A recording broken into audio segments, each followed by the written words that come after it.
Monthly city council meeting is October 21st, 2025. 6:30, so with that, we'll do the roll call. Mayor Eichhorst. Here. Counselor Pendergrass. Here. Counselor Phillips. Here. Counselor Reisdorfer. Here. Counselor Spring. Here. You've got Joe Palin here, Mike is online. And Kane and Rachel.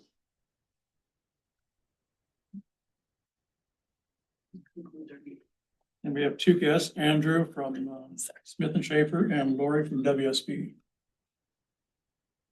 So everybody, thanks for coming. And with that, we'll look at our agenda. I'll make a motion to approve the agenda. I'd like to second it for a discussion about the city code repeal and ordinance.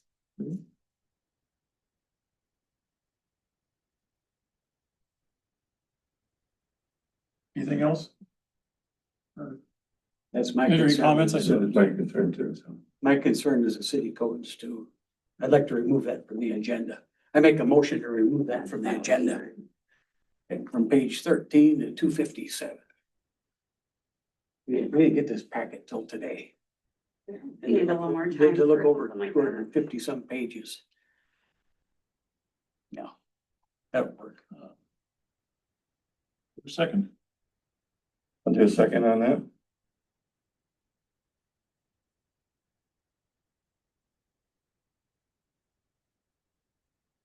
so with that, any other comments? My only comment about the motion to remove it would be is that my opinion, and this is open for the council discussion, would be more appropriate to open the item and table it at that time versus taking it off the schedule now. That's how I would lean with Lori here. She can explain some of the things. And then we would table it and we don't have to make any kind of vote, but we do have somebody here from WSB to discuss various things. And I think there are things that she can discuss, even if you haven't reviewed the packet or had time to review the packet, that will help you when you do review it. So. I guess my point of removing it, if Lori's here, she was scheduled sometime last week. This should have been with the stuff that we got last week. Exactly, it Should looks have been like, in here. it was sent on the 15th, Lori had it dated on the 15th, but I don't know why it didn't show up until today. You know, I mean, that's not the right way to do this stuff, for us to have time to go through it, and The chairperson sent it to be added. she sent it on the 15th, if you look at the date that there was. I see that, but I'm asking about the chairman of P and Z.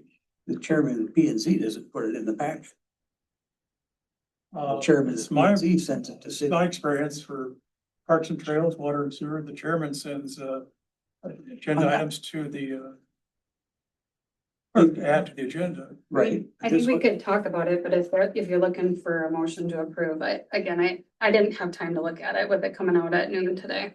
And I agree with that too, what came in, again, it's one of those things that should have been added, and I try to keep everything on the time on Wednesday noon is what our cutoff is, and I make sure every time I do my stuff that it's in before Wednesday noon to be able to be added to the packet, you know, and yeah, so I know Lori's here too, and I want to listen to what Lori has to say, you know, off of it, but to make a motion to approve on that, I agree with what you're saying, Daniel, that we need to hold up, and that we'll put it up, I would say, table it till next month, but let's listen to what Lori has. Yeah, so there would be no motion, and so I guess I would make a friendly amendment to leave it on the agenda, but not make any kind of motion. I don't think you have to make a motion on another motion. Okay. She just has to rescind pulling it off of Okay. there. Yeah, that's fine. If we want to just talk about it, but understand that there's gonna be no action tonight. That's perfectly fine. It's a lot. So we'll leave it on the agenda, but that's We'll just take that motion off. Motion's been removed. I suppose I could rescind my motion if you want. It was, you're the one that made the motion, so. Okay, I'll rescind the motion. I made the motion, so Right. I have to rescind. Jim, second. We had a discussion, and the point being that we would friendly amendment, we just accept it as it is, leave it on. All right. There's no other discussion. All those in favor of the agenda as proposed, signify by saying aye. All right. Opposed? Right, next time is our public forum. It's a 3-minute time limit per person. The city council welcomes and encourages participation from community members. Please keep in mind that your comments must be pertinent to city business and must adhere to data privacy rules. No employees' names may be used. Please do not expect action from the council this evening regarding your concerns. To address the city council during public forum, please step up to the podium, state your name and address, and fill out a form that's on the podium. The speakers will be recognized only once. You will be timed. Begin speaking when the green card is raised by Rachel. Yellow card indicates you have 30 seconds left, and the red card indicates that you've reached your 3-minute time limit and will stop. So with that, we'll open the public forum at 6:37. For those that would like to speak, please step up to the podium.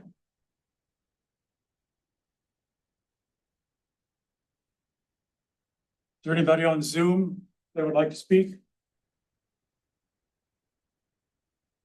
Second call for public forum.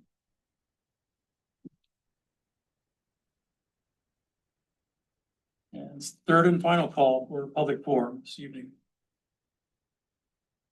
Seeing none, we'll close at 6:39.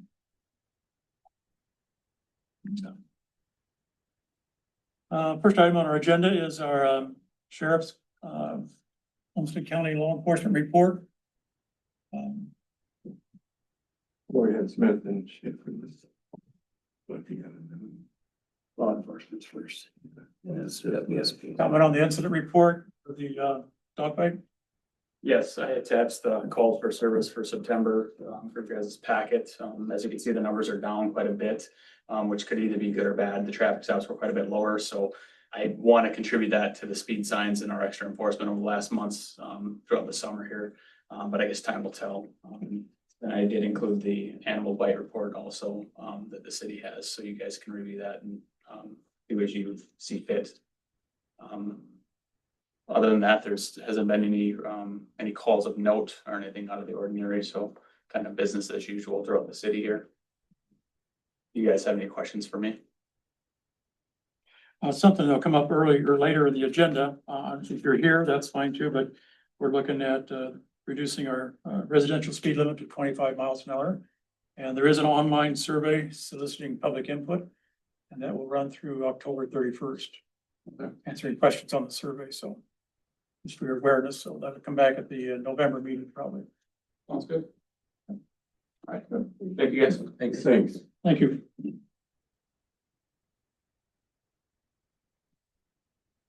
All right, second.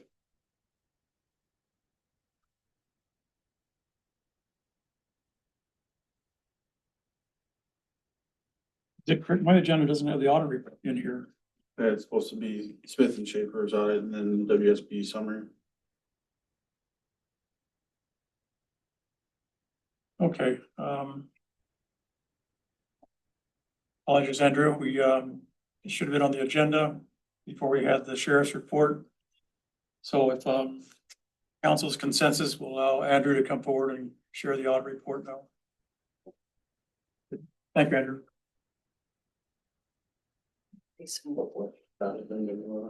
Yeah. Oh. Thanks for having me tonight. I'm Andrew Folletti with Smith Schaefer, the mayor contractor to perform the audit for the city of Orinoco for the year ended December 31st, 2024. So tonight I will walk through this PowerPoint. The financial statements are close to being done. They are still in that form. There's a couple of things. The numbers are finalized that we'll talk about today. The numbers are all good. We're just got to get some management discussion analysis and a couple of the footnotes buttoned up. But other than that, all the numbers that we talk about tonight will be final audited numbers as we go through here. So if there is questions, please feel free to stop me as we go through here. With that said, we'll kind of slip to the second page there. Our audit opinion will be a clean, unmodified opinion, which means we believe everything is fairly stated in accordance with GAAP. It is the highest level of assurance you can receive on the financial statement. Our audit opinion provides reasonable, not absolute assurance that the financials are free from material misstatement. They are not absolute, as we do not look at every single transaction that occurred throughout the year. We take a risk-based approach and make selections based off those perceived risks. With that said, we were able to get adequate supporting documentation for any of our questions and anything that we didn't need. Let me turn the screen a little bit so everybody can see in the back. With that said, we did sit down with some members of management, council member and your city financial planner, Mike Bubani, on October 1st and went through the actual audited financial statement in more line by line detail. As I mentioned, everything in that audited report comes directly out of there into the financial statement. So when we get that, we will provide you with the full financial statement, hopefully later this week or the beginning of next week when we are able to get everything finalized. There was 2 legal compliance findings that we found this year. The first one was the gift acceptance. So the council is required when there are gifts or donations that are given to the city, either from fire relief or a related party, you guys have to, by resolution, formally accept those gifts from the donations. So that's just something that we found this year going through. And then also there was another legal compliance finding. This was a new one about 3 years ago. The state statute says that you guys get the fire relief aid that comes in from the state. You have 30 days to pass that through to the fire relief or their pension. And that was not done within the 30 days. We booked the payable, so it should be done going forward. We can work with the city to make sure we can get that done timely. Most of the time, those payments come in November, and you just really have till the end of the year to pass that on to the fire relief. Also, then there'll be a letter on the management and auditor's responsibilities. There's 2 findings that we've had, the same 2 findings we've had in the past. The limited personnel. The city is a smaller city. It does not make fiscal sense for them to go and hire 8 people or 5 or 6 people to be in the accounting department just to get the comment of you do not have adequate segregations of duty. So it's just a reminder that as your members of council, part of your responsibility is to review those monthly checks and just kind of provide a checks and balance. And then also with the 2 or the couple new loans that you've taken out, the PFA loans, that are now a yellow book audit, which requires you guys to prepare your own financial statement. That's over 110 pages. You guys rely on us to provide that financial statement. We review it with you and you guys are responsible for that. All right, with that said, we'll jump on to the different type of funds that the city does have. There is the governmental funds. You have your general fund, which is the main operations for the city. There's 2 special revenue funds. There's the TIF fund and the Gold Rush.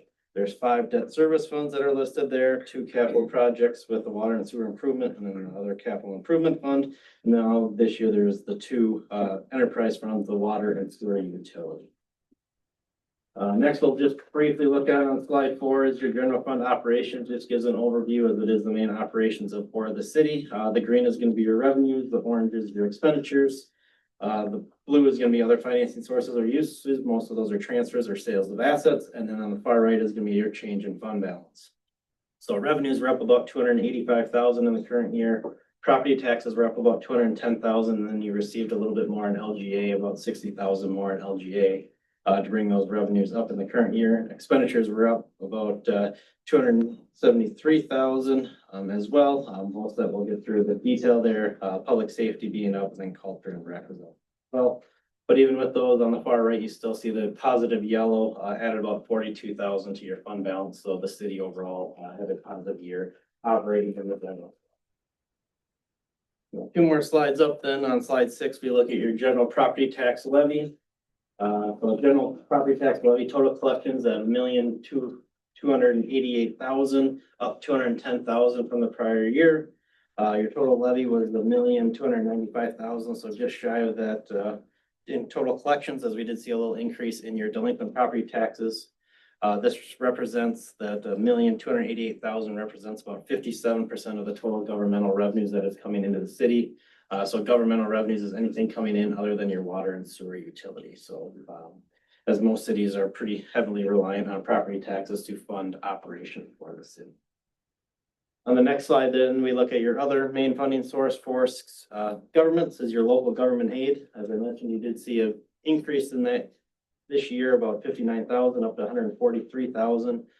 So it's still, it's on increase, but it only represents about 6% of your total governmental revenue, so not as nearly as significant as property taxes. And in next year, they are giving you $441, not as big increase as you got in 24. The next slide just compares those property taxes and local government aids. So the green in the local government aids, the blue is the property taxes. See the increase in property taxes going up 210,000. LGA, we did see an increase, but only 60,000. So the city is receiving about $1.1 million more in property taxes versus local government aid. That gap back in 2020 or 2020, you can see there was a gap, but that gap has almost gotten twice as big or doubled over that 5-year process or 5-year timeline. So the cities had to increase their levy to keep up with the increase in costs. There are things costing more, and the state has not continued to kick in that fair share that they had in the prior years. On that one, is that pretty consistent with other cities our size to see kind of that? Yes, that gap's been Exponential? widening Okay. across most cities. This year they did see, I mean, local government aid in the prior years has gone up 5,000, 4,000. So you did get a bigger increase of the 59,000 that you did get, but that gap has been widening across all the cities. Okay. And trying to figure out that local government aid formula. Good luck with that. A lot of cities know. It's that long. On slide 10, then we'll get into the expenditures, starting with the general governmental expenditures. So this is gonna be the mayor and council, finance and administration, election, professional services and economic development. Total expenditures, 459,000 in the current year, pretty much flat with they were in the prior year. So down about $350. Decrease due to some salaries, and then they were offset by an increase. It was an election year, spent about $6,000 on the election. So that's really kind of offset those two different categories there. Public safety on slide 11 then. We break this out. The bottom is going to be your operating in the lighter blue. The top is going to be capital outlay. So for more of those kind of one-time expenditures. So total operating expenditures about 409,000, up from the prior year about 147,000. Mainly due to salaries, engineering fees, and capital outlay. So capital outlay in the current year is some air packs, some turnout gear, and radios, and some outfitting of some of the trucks. Other increases there. So of the operating expenditures, 147. First responders were up to 30,000. Most of that all was related to salaries. Planning and zoning was up about 100,000 due to some engineering. Fire is up about 20,000, and salaries being up about 10,000, and supplies up about 8,000, and then building inspections up about 7,000. On slide 12, then we get into the public works. So the bottom numbers, I know they're kind of small here, but those are the ones I'm really going to focus on. Those are going to be your operating expenditures for your public works in the general fund. Spent just under 300,000, down about 22,000 from the prior year, mainly due to less repair and maintenance in the current year. Again, on the top of each of those categories is going to be the capital outlay.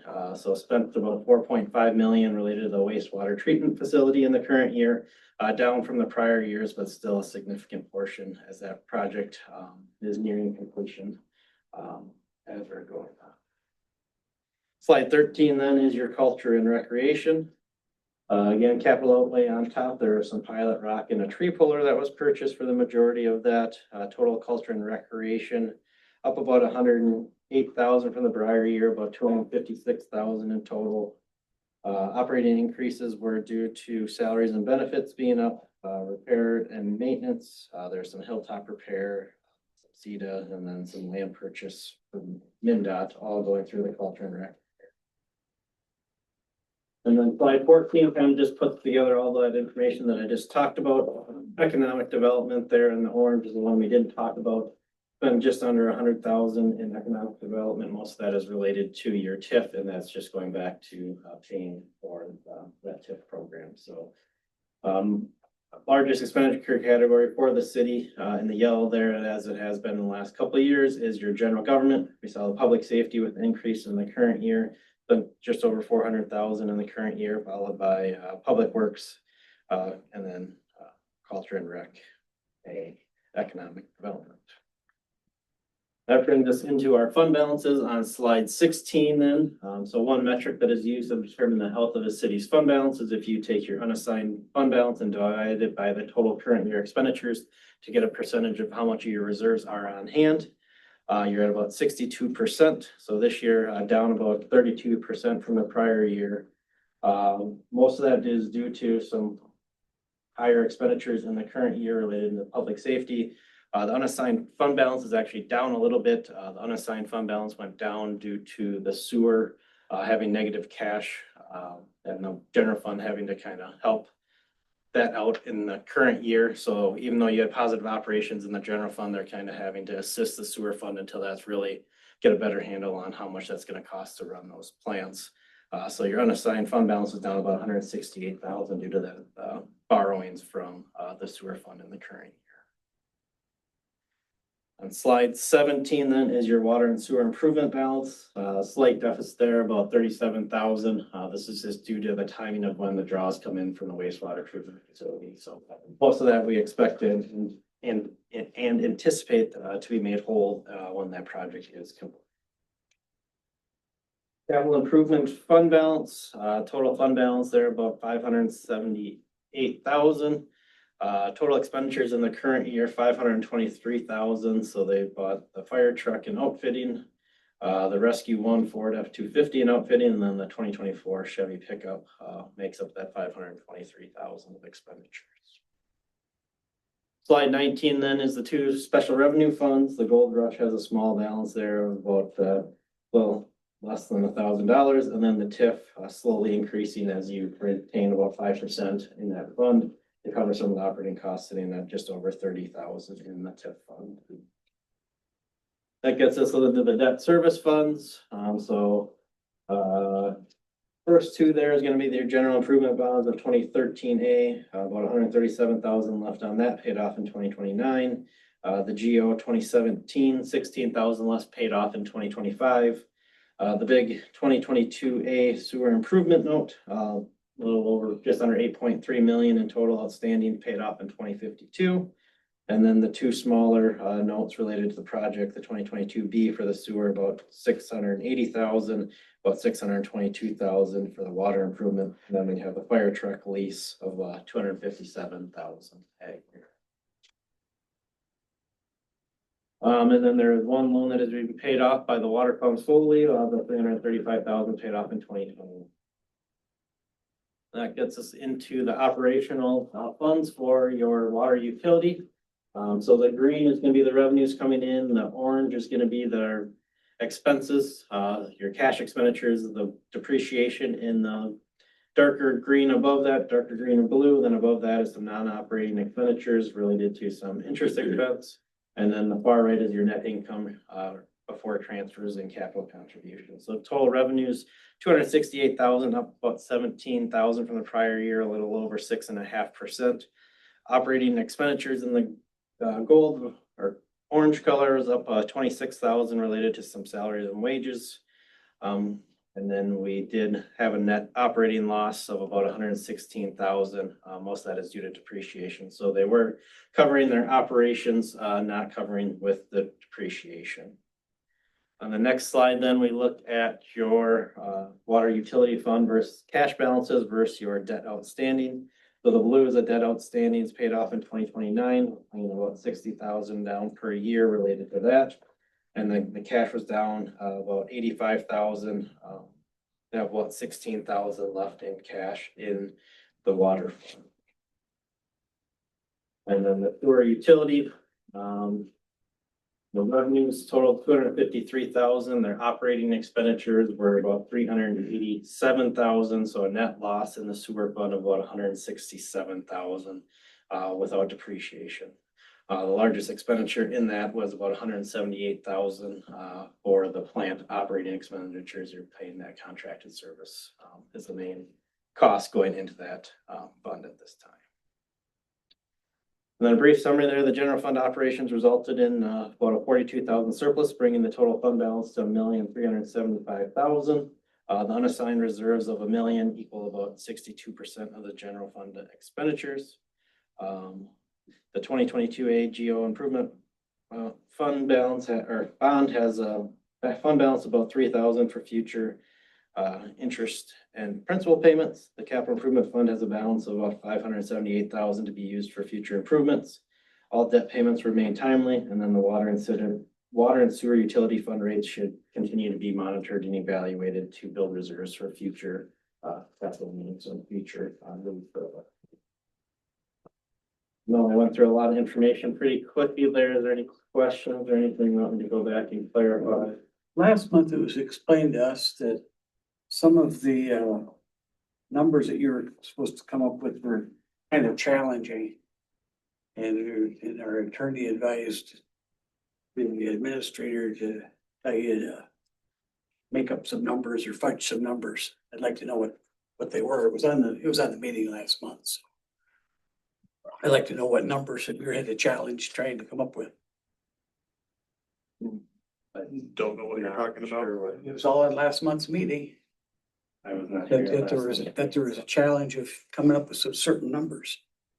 Do you get think you're numbers from an referring to- outside area that you rely on them giving you numbers? I don't know if that's, I don't know what numbers they were. There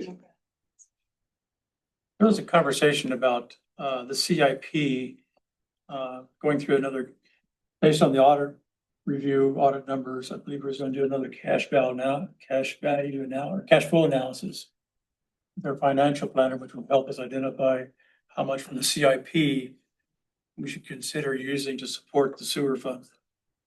And I don't know if that's something we need to have. We don't have, but that really comes from our financial planner versus our auditor. Right, but the auditor is having troubles with the actual, not having troubles coming with the actual numbers. What was I understood from the conversation that was last month, on last month's meeting. I think, are you just with the timing delay and why we're behind on getting it? I think that's why it was referred to, because there was, I think some of that is you guys have had turnover in your accounting staff from when we were there.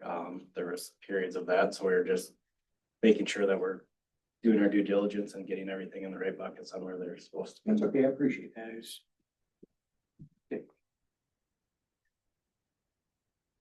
Jason, this might be a question for you, but some of the water funds, so noting about the depreciation, is that calculated in our 2026 budget with that depreciation in there?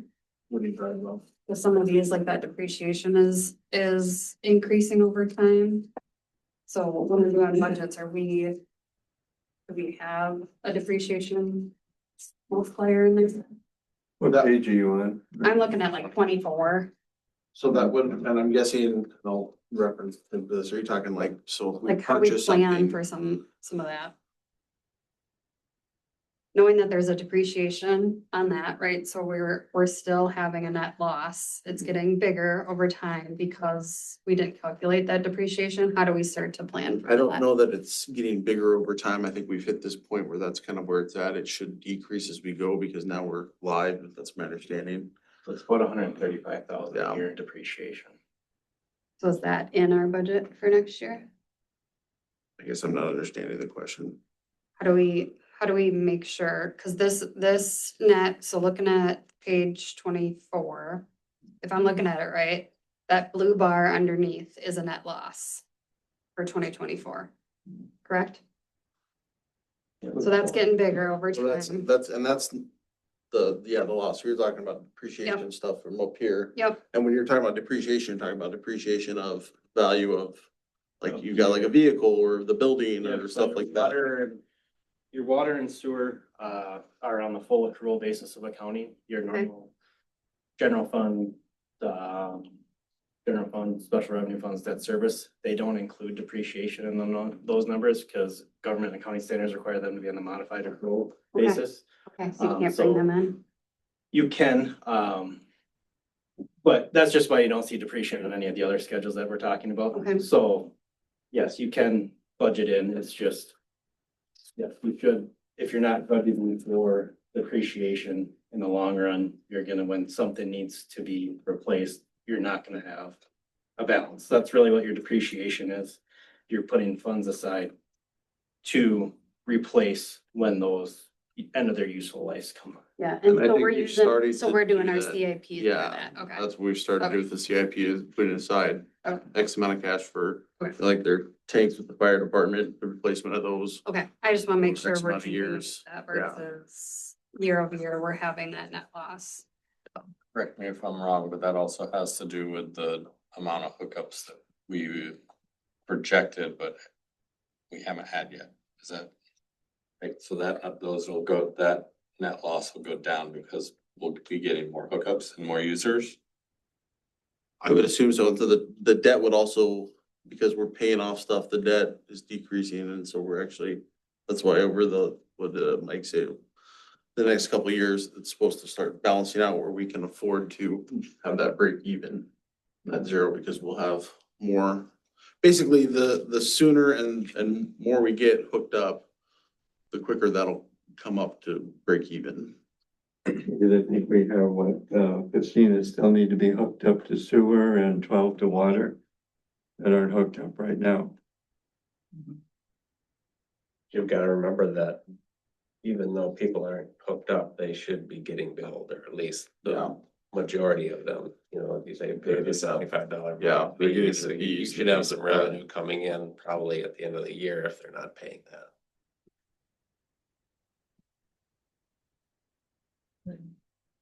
Question on page 16. The general fund balance. The 62% is something, can you comment on that as far as? Is that because of our So the this, sewer plant coming online and expenditures versus what's the, is that a good percent or what's a better percent? so state auditor recommendation is 35 to 50%. Is their recommendation. We feel that's a little low because the majority of your cash comes in for the general fund through LGA and property taxes, which are collected 6 months apart. So that's your 50%, being able to fund operations for those 6 months of that 50%. The dip this year is related to, it's only the unassigned fund balance. We don't take your total fund balance. So the unassigned, we're saying it went down because the sewer's cash was negative and they're giving them cash. So we don't want to overstate our fund balance because somebody's gonna have to pay for those. It's gotta be borrowed internally from a different fund. So that's why it's going down. Even though you had positive operations, you would expect your unassigned fund balance to go up. But you just have that offsetting sewer in the current year, which is driving it.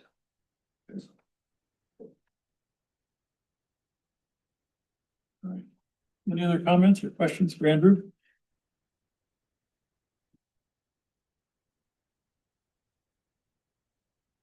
Seeing none? Thank you very much. Thank you, Andrew. Good to see you again.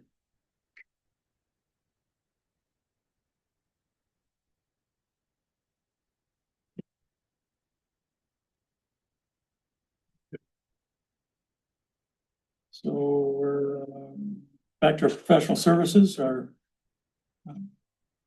WSB, and there's a summary, a memo that Lori put together, a zoning map, ordinance,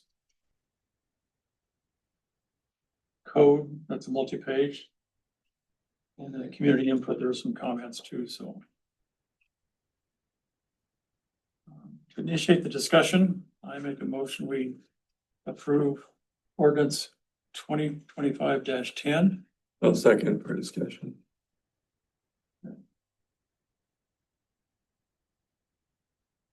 Right. Where would be the best place to start? We have. Mayor, would you like me to just give a quick little presentation? Yeah, let's do Okay. that. Thank you. Mayor and council, thank you for having me here tonight to talk about the ordinance, and moreover, thank you for allowing me to work with your community over the last 2 years. It's been fruitful, and you've had a lot of community involvement in this process. We started this in February of 2024. And as you know, we established a steering committee for this project. And over the course of the last year and a half, we've had ongoing steering committee meetings with groups of anywhere from 3 to, I don't know, 8 people maybe. That's probably the highest number that we had of people from the community joining our steering committees. We went over the zoning ordinance chapter by chapter and discussed most of the items that you see in this summary report here. We also engaged the public in other ways other than the steering committee. We had 2 pop-up events at your Gold Rush Days, and what was the other one? National Night Out. National Night Out. Yes, that's what it was. And then we did a community survey too. We got public input from those pop-up events. We did the survey on the website at growingorinoco.com. And that was a visual preference survey that allowed people to take a look at different pictures and see, it allowed them to see what their community could look like if they picked certain pictures over the other. We use it when we go through other ordinances and with our other clients, and we thought that would be a good tool to use here, and we did get some good feedback from that. And then we did get an overall engagement report out of those community engagement processes. We took this to the Planning Commission meeting in September, and there was a public hearing at that time. Several residents came out and spoke, provided their opinions on the standards that are in the ordinance. At that time, a lot of the concerns were the lot sizes. There was concerns with the development flex zoning. There was some talk about how you might implement a transitional zoning in the community, and just general concerns overall. So the Planning Commission decided to table that item. So that was brought back to the Planning Commission in October, and well, we are in October, so earlier this month. And then the Planning Commission made some recommendations for changes to the ordinance, mostly to the R1 and R2 zoning districts about lot sizes. The R1 zoning district had a minimum lot size in it of 10,000 square feet, and the Planning Commission voted to recommend approval of a minimum lot size of 14,000 square feet. And then the other change that they proposed to make was to the R2 zoning, where we had no minimum lot size for single family homes there, and they established a 10,000 square foot single family lot size in that zoning district. So we're here tonight. You have a resolution that was prepared for this ordinance. It sounds like you haven't had quite enough time to review it, which is fine, and it's really rather typical when we do zoning ordinance updates of this nature. It's a large document, there's no question. But just letting you know that this was a pretty robust process and involving your community, and I'm happy to answer any questions that you might have. If there's certain districts or certain things in the ordinance that you'd like me to discuss with you tonight, I know there was some concern over the development flex zoning. So if we want to talk about that, I'm happy to do that, or anything else that you might have before you. I don't know if you wanted me to go through my summary report on each chapter per se. I can do that. It just depends on what you're looking for from me tonight. I think I'd like to hear about the development of flex again. And what that gives us versus, correct me if I'm right, is it a PUD zone? Okay, so what that gives us versus what we currently have in a PUD, the differences, and how the development of flex can benefit. Sure. Yes. The other thing I forgot to mention was that I did have some really good discussions with your city attorney. He's been through, he's on tonight, and he's been through this whole entire ordinance, and we did some back and forth on certain issues that we know are important or that are relevant to today's state case law. And so I did want to give you the assurance that he's looked over that, including the development flex. So right now, in your ordinance, you have a PUD zoning district. And basically, you use that tool when somebody comes in and proposes a development that doesn't meet your current ordinance requirements. So you have a 20,000 square foot lot requirement, a minimum lot size requirement now in your R1, and somebody bought a vacant piece of property and they wanted to do 15,000 square foot lots. That would be an appropriate tool to use for a development like that. That allows the city to do some negotiating on the types of standards that would be in that new development. Development flex zoning district, what it gives you is it gives your staff less paperwork and less administration, but the end result is the same and the process is easier to follow for all involved. You're not, I mean, it's really a process question. It's not something that gets you to a different end result. Because you're gonna get the same end result with the PUD zoning that you are with the development flex zoning. And so it's really simplifying the process for the developer, for staff, because I know that was one of the items that came up in our discussions, is that you want this easy for your staff to administer, given that you have limited staff and that you use a consultant. And so that was something that was taken into consideration too. But your end result isn't going to be any different with a PUD than it is with the development flex. And you're still going to have public processes involved and concept review. But it's just, there are some PUD ordinances out there, and I don't recall if your ordinance has this in it or not, that will require the developers to go through several rounds of approvals prior to being able to start work. And that's somewhat redundant at times, because I think you get to the same end result doing less meetings and just having those issues worked out ahead of time. So I don't know if that helps you at all. Well, I guess, can you give me the process of, maybe that's you, Jason, like if a PUD were to come through versus the process of development flex? How does that make it easy? What kind of assurances do we have that the entire process is being followed and that it ultimately does get to the same result? Yeah. Of the two of those. Admittedly, it's been a while since I've looked at your PUD ordinance. Okay. And so, I know you have staff here that maybe could talk about that a little bit easier than I could. But I would assume that the developer would approach staff.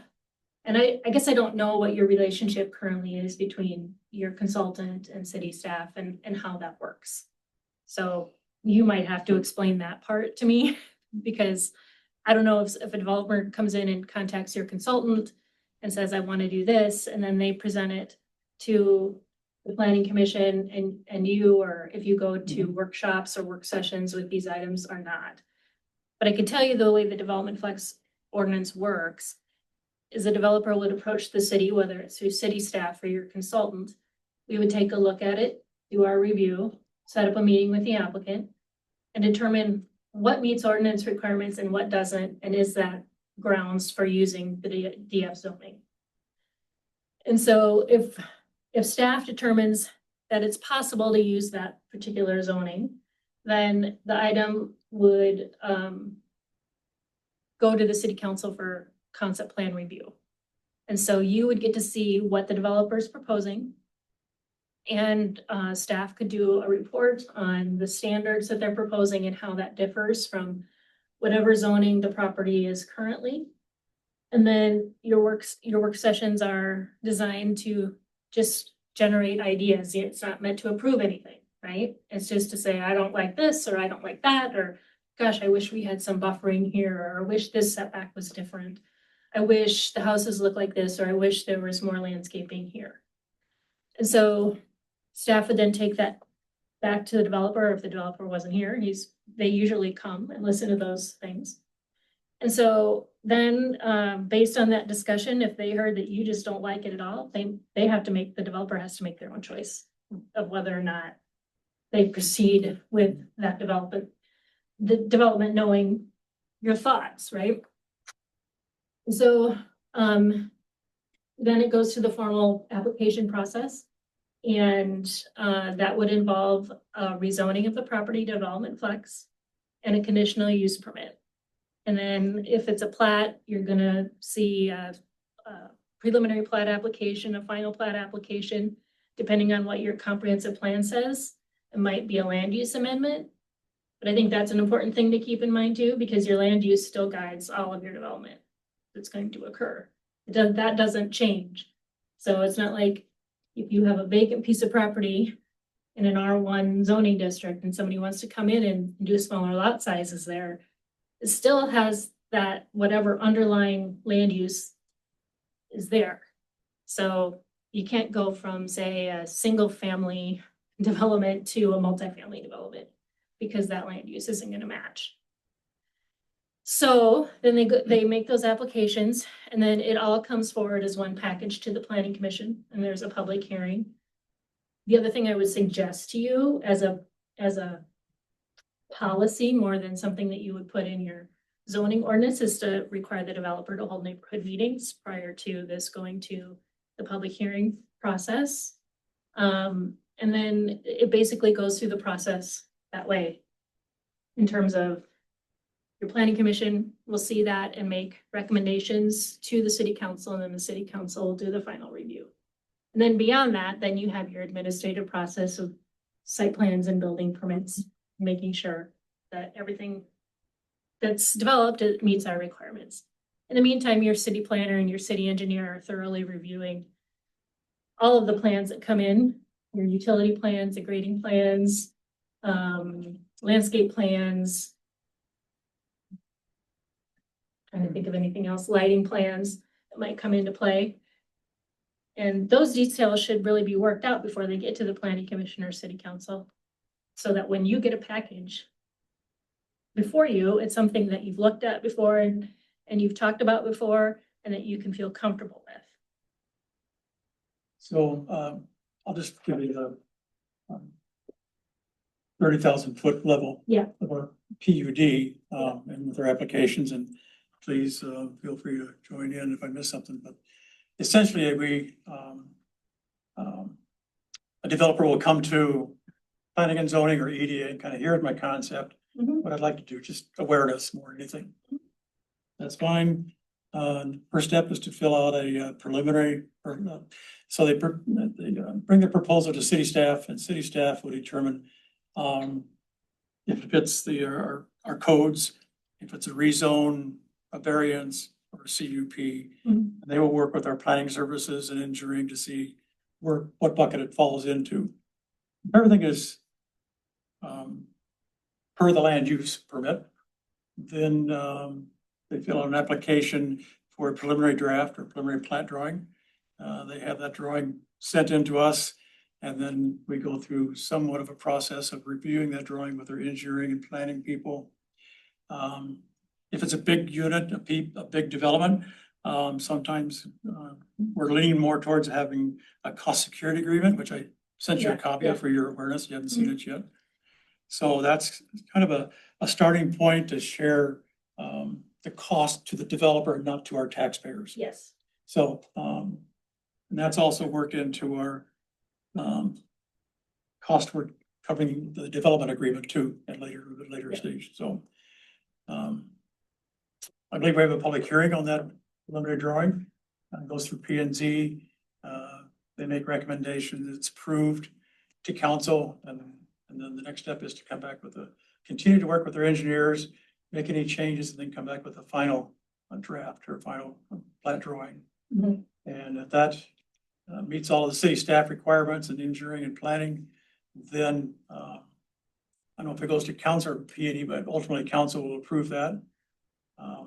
And part of that final plat is also the development agreement, kind of trails along with that same thing, so. Yeah. So essentially, city staff sees it initially and gives the developer, here's your things you gotta work on. Yep. We're expecting. And their engineering firm works with our engineering firm. And it goes through the process of getting approved. and to the point that it's approved, and that's kind of and development agreements are in place. And then the developer can proceed with his plan. Sure. If there's any changes rezoning, then there's a rezoning application you have to fill out. Yep. And that goes through a process. If there's a variance or a CUP for townhouses or condos, that has to be addressed too. And that goes through a process too, so. From what you're telling me and what we're trying to explain briefly, Mhm. it sounds like there's a lot of similarities. It's very similar, but I would say the Golden Flex process will get you a complete package at one time so that you're not continually coming back for additional approvals when you're going to get a package right away that the engineer and the planner have reviewed, that you reviewed, you've given feedback on, the public's reviewed and given feedback on. You're doing one development package with all that's needed instead of having to go through 3 other processes. There's no variances with the DF zoning. There's one CUP, and that CUP is gonna look exactly like the pages of your ordinance. So it's gonna be titled whatever development name it is, and then to amend that, they would have to come back for a conditional use permit amendment. So if anybody wanted to develop in that development something other than what has been set out in that CUP or that development, then it has to go to a public hearing. See that, So- go ahead. Go ahead, Well, what Ryland's talking about the preliminary plat, then they turn around and have to come back and have a public hearing for the final plat too. And it's also for different stages that there are going through. So it'll say maybe 2 or 3 different, stages that you're doing the development. You can't change that once this is all developed. It remains the same all the way through. So that developer can't sell to another developer saying, okay, this is what they want to do. It's all got to be exactly the same as what's approved from the very start. So for what Orinoco's experienced so far with our development agreements and with their PUD, we've had, this goes back 10, 15 years when we had River Park, Cedar Woodlands, Riverwood Hills. Our latest one is River Bend Estates. It's a 17 unit development, had to go through an annexation process. So, but I just don't quite, you talk about everything's bundled up. But to get to that bundled up, it seems like you're spending the same amount of time and effort getting to that point that we're kind of going through our process too. You seem like you were skipping, putting it together.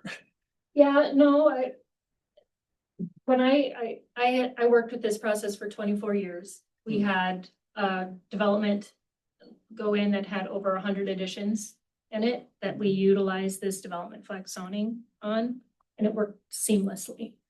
And so this was over 2,500 housing units. I know that that's hard to relate to because that's not where Orinoco's at. And you will probably never be that. But this process is meant to get the developer to pony up their plans right away. So that you're not getting a surprise when they come in for a plat. You're seeing the plat, you're seeing the conditional use permit, and you're seeing the rezoning all at one time. And you're seeing landscape plans that the staff, or landscape utility grading plans that the staff has reviewed prior to even coming to you. So you're right. The one thing we haven't seen is for lack of better explanation, a Lennar or Yep. Horton or both. Yep. It's all been independent builders, and right now the plats that come to us, they meet all of our setbacks, lot sizes, and the development agreement will call out a pitch of a roof, and any other details, so for us up until this point, not that it can't change, but that's been our experience, and that's what our developers, for the repeat developers that we've had work with us, they know our system too. Sure. And Well, and if they're just utilizing your zoning, then are you doing variances for that? I'm sorry. Like if they're just using your zoning standards, then are they coming in for variances to do something different then? And that's how you're utilizing your PUD? In some cases, depending on the lot sizes. Yeah. You know, a couple of years ago, that was an issue, so that was kind of prompted this whole thing of the Yeah. lot sizes, you know. I like the recent 56 unit condo, so they had to come in with a CUP because it is a conditional use permit. And I see in this proposal that quads are not shown, but it is in the shoreline ordinance. Shoreline Management District calls for quads, but it's not in everything else. Right. So, so that's one question I had, why the quads were missing. When we've already approved 14 buildings already. So what's changed? Well, that you could do with the DF zoning. I mean, it doesn't have Oh, yeah. to specifically state quads, but you could do that with the DF. So with our city, you know, we have a part-time administrator Mhm. that takes care of building permits, and with Jason's assistant, of course. Mhm. So our staff is somewhat limited, but we have a good awareness of our current process. And with our growth that we're expecting, we need to kind of minimize our changes, if you will, adaptations to something different. And it's not only for us, but it's also for our developers.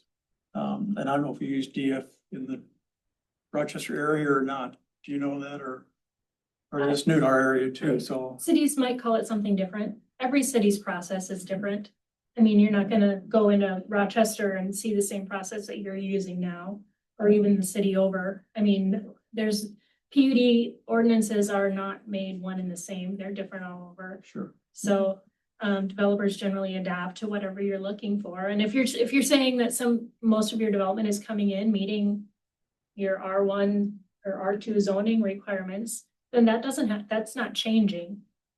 It's just if somebody wants to come in and do something completely different from that, that's when you utilize the development flex. It's not when somebody's coming in to meet your ordinance requirements. So the biggest benefit is to not have to remember 5 to 10 different meetings over 6 months. Yes. And all the little details that have been discussed, it's all gonna be discussed in one meeting and one package right up front.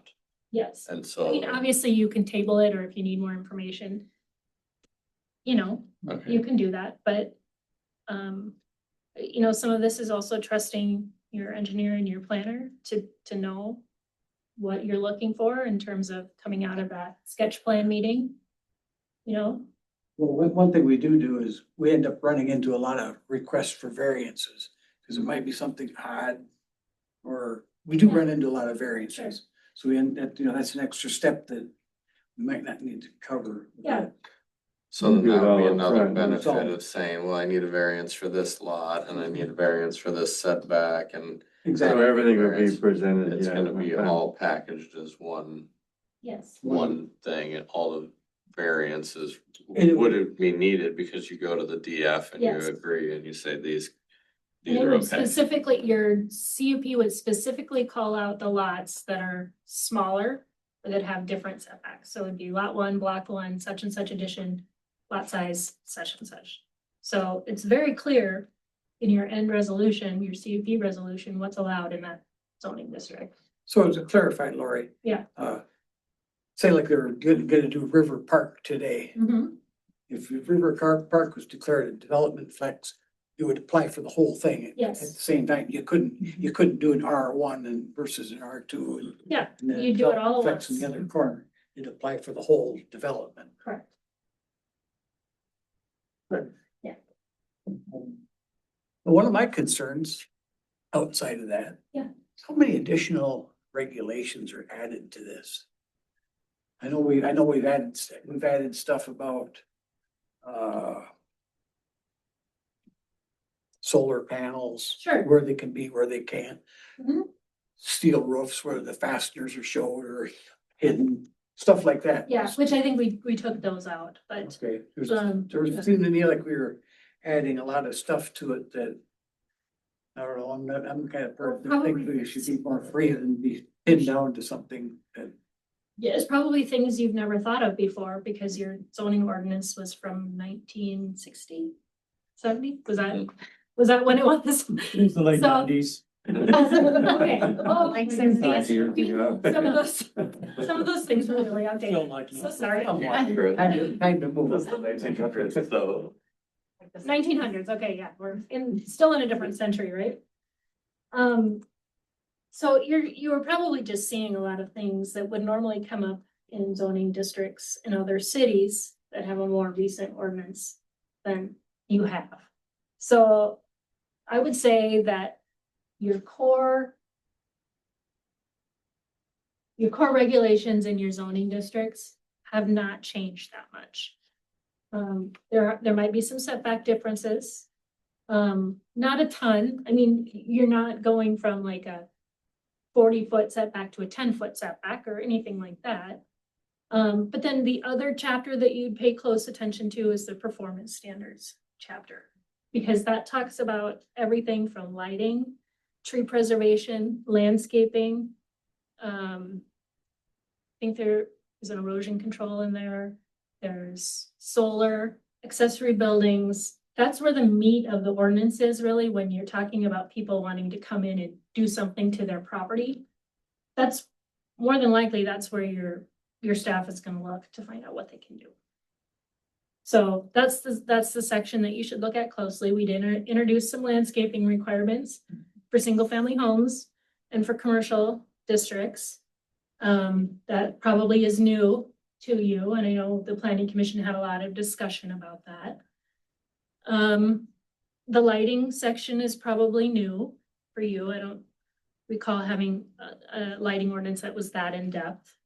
Tree preservation, that's new. So I would say those are the big things that you should look at. So it's, the city of Orinoco is, in Rochester, there's three or four national home builders now. Yeah. They come in and they buy 300, 400, 500 acres. And I've been in one meeting with Lennar, and they were just kind of sharing with the group that I was with, their concept of when they look at a new market. And their new market is volume. They're looking for repeatability. Yes, we have one that's 43 acres and we have another one that's 155 that are in the township right now. It's in our future land use map, but I don't see, and I think Orinoco prides themselves on we have 220 some homes and there's no repeats. They're all individually built to their homeowner's desire. And not that because our comprehensive plan is very good about, even it was written in 2006, it was written around a sewer system. If you read the comprehensive plan in multiple places, they talk about density and smaller lots, and it's all part of our leverage, if you will, that when we went to the state to get funding, is that we would have growth, mainly Yes. because of us close to Rochester. I don't see growth as being 500 homes. I see growth being more like in the 20, 30, 40, something smaller. But it's more akin to our local builders building some of what we've done already, so I just have concerns that, because in reading through this, it mentioned a comment about the builder's supposed to bring in the house plans, what they're supposed to be building, and it's I don't want to call it cookie cutter, but it's a 3 or 4 different options. And not that it wouldn't fit well, I don't know the future if that would work, but I do think that the uniqueness of our homes that we do have, and going forward, that we would still have that uniqueness by having those individual homes too, versus a large Sure. landowner development too, so. And there's nothing about this ordinance that would preclude you from doing that. So even with the development flex zoning, if you had, I've worked with Pulte, and I've worked with the DR Hortons, and I've worked with what used to be Centex, all of these different home builders, and they do have cookie cutter plans, and that's why you see that in here. But that doesn't mean that a custom home builder can't come in and build single family homes that are completely different, and they would just submit a sample floor plan, just so we would know what the square footage is to make sure it meets our minimum. Little side note, one of those, 10, 15 years ago, one of those national home builders was called Ryland Homes. Yes, I know. I worked with them. I've got one of their signs in my basement. Well, I think it's I do think we need to have the opportunity to take a look at it. I do too. And, is there anything else? Yeah, I have one question. So the map that was sent out at noon for the rezone of the B2 to B Mhm. or 3 to 2, there was like a red circle around that agriculture. I just wanted to confirm that that really is just that B3. It's just to the B2. B3, yeah. Is there a reason why we're rezoning that to B2, just for consistency wise? Because the standards were exactly the same in the zoning ordinance as they are for the B2 zoning district. Okay, There was no need to have two districts. okay. There wasn't any difference. Does the I don't data, even know how that came about. okay, does the data center own that whole lot? No, not the fields around it? They don't, okay. I didn't know if the data center own those fields around it. Oh, they do? Everything that's B They two, purchased all of B it. three, I believe they. They own the whole thing? Yes. Okay. And the reason they did that, they didn't want any neighbors, security. Okay, I had heard that that's been changed too, for that. That's in the process of going back to Tom. So I don't know if that's true or not, but that's what I had heard. We're talking about the property surrounding the data center. yeah, I didn't know if that whole B3 is their own, but it sounds like it was, but maybe not now. Okay. Can I follow up with a couple other things that prompted me to think of something else? You'll see in the last page of my memo that there's items that need following up. One of those is the rezoning to the B3. Nuisances have been moved out of this ordinance and they should be put into the city code. That's where they belong. They don't belong in the zoning ordinance. So if you need to follow up with that, your staff will have to do that. We did a signage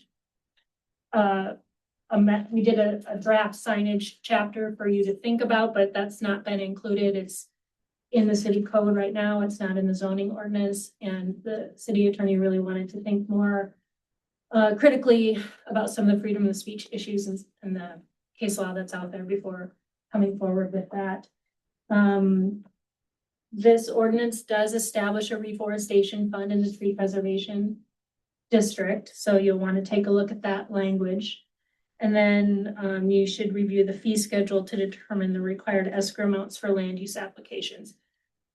You will find that information in your administrative section of the zoning ordinance.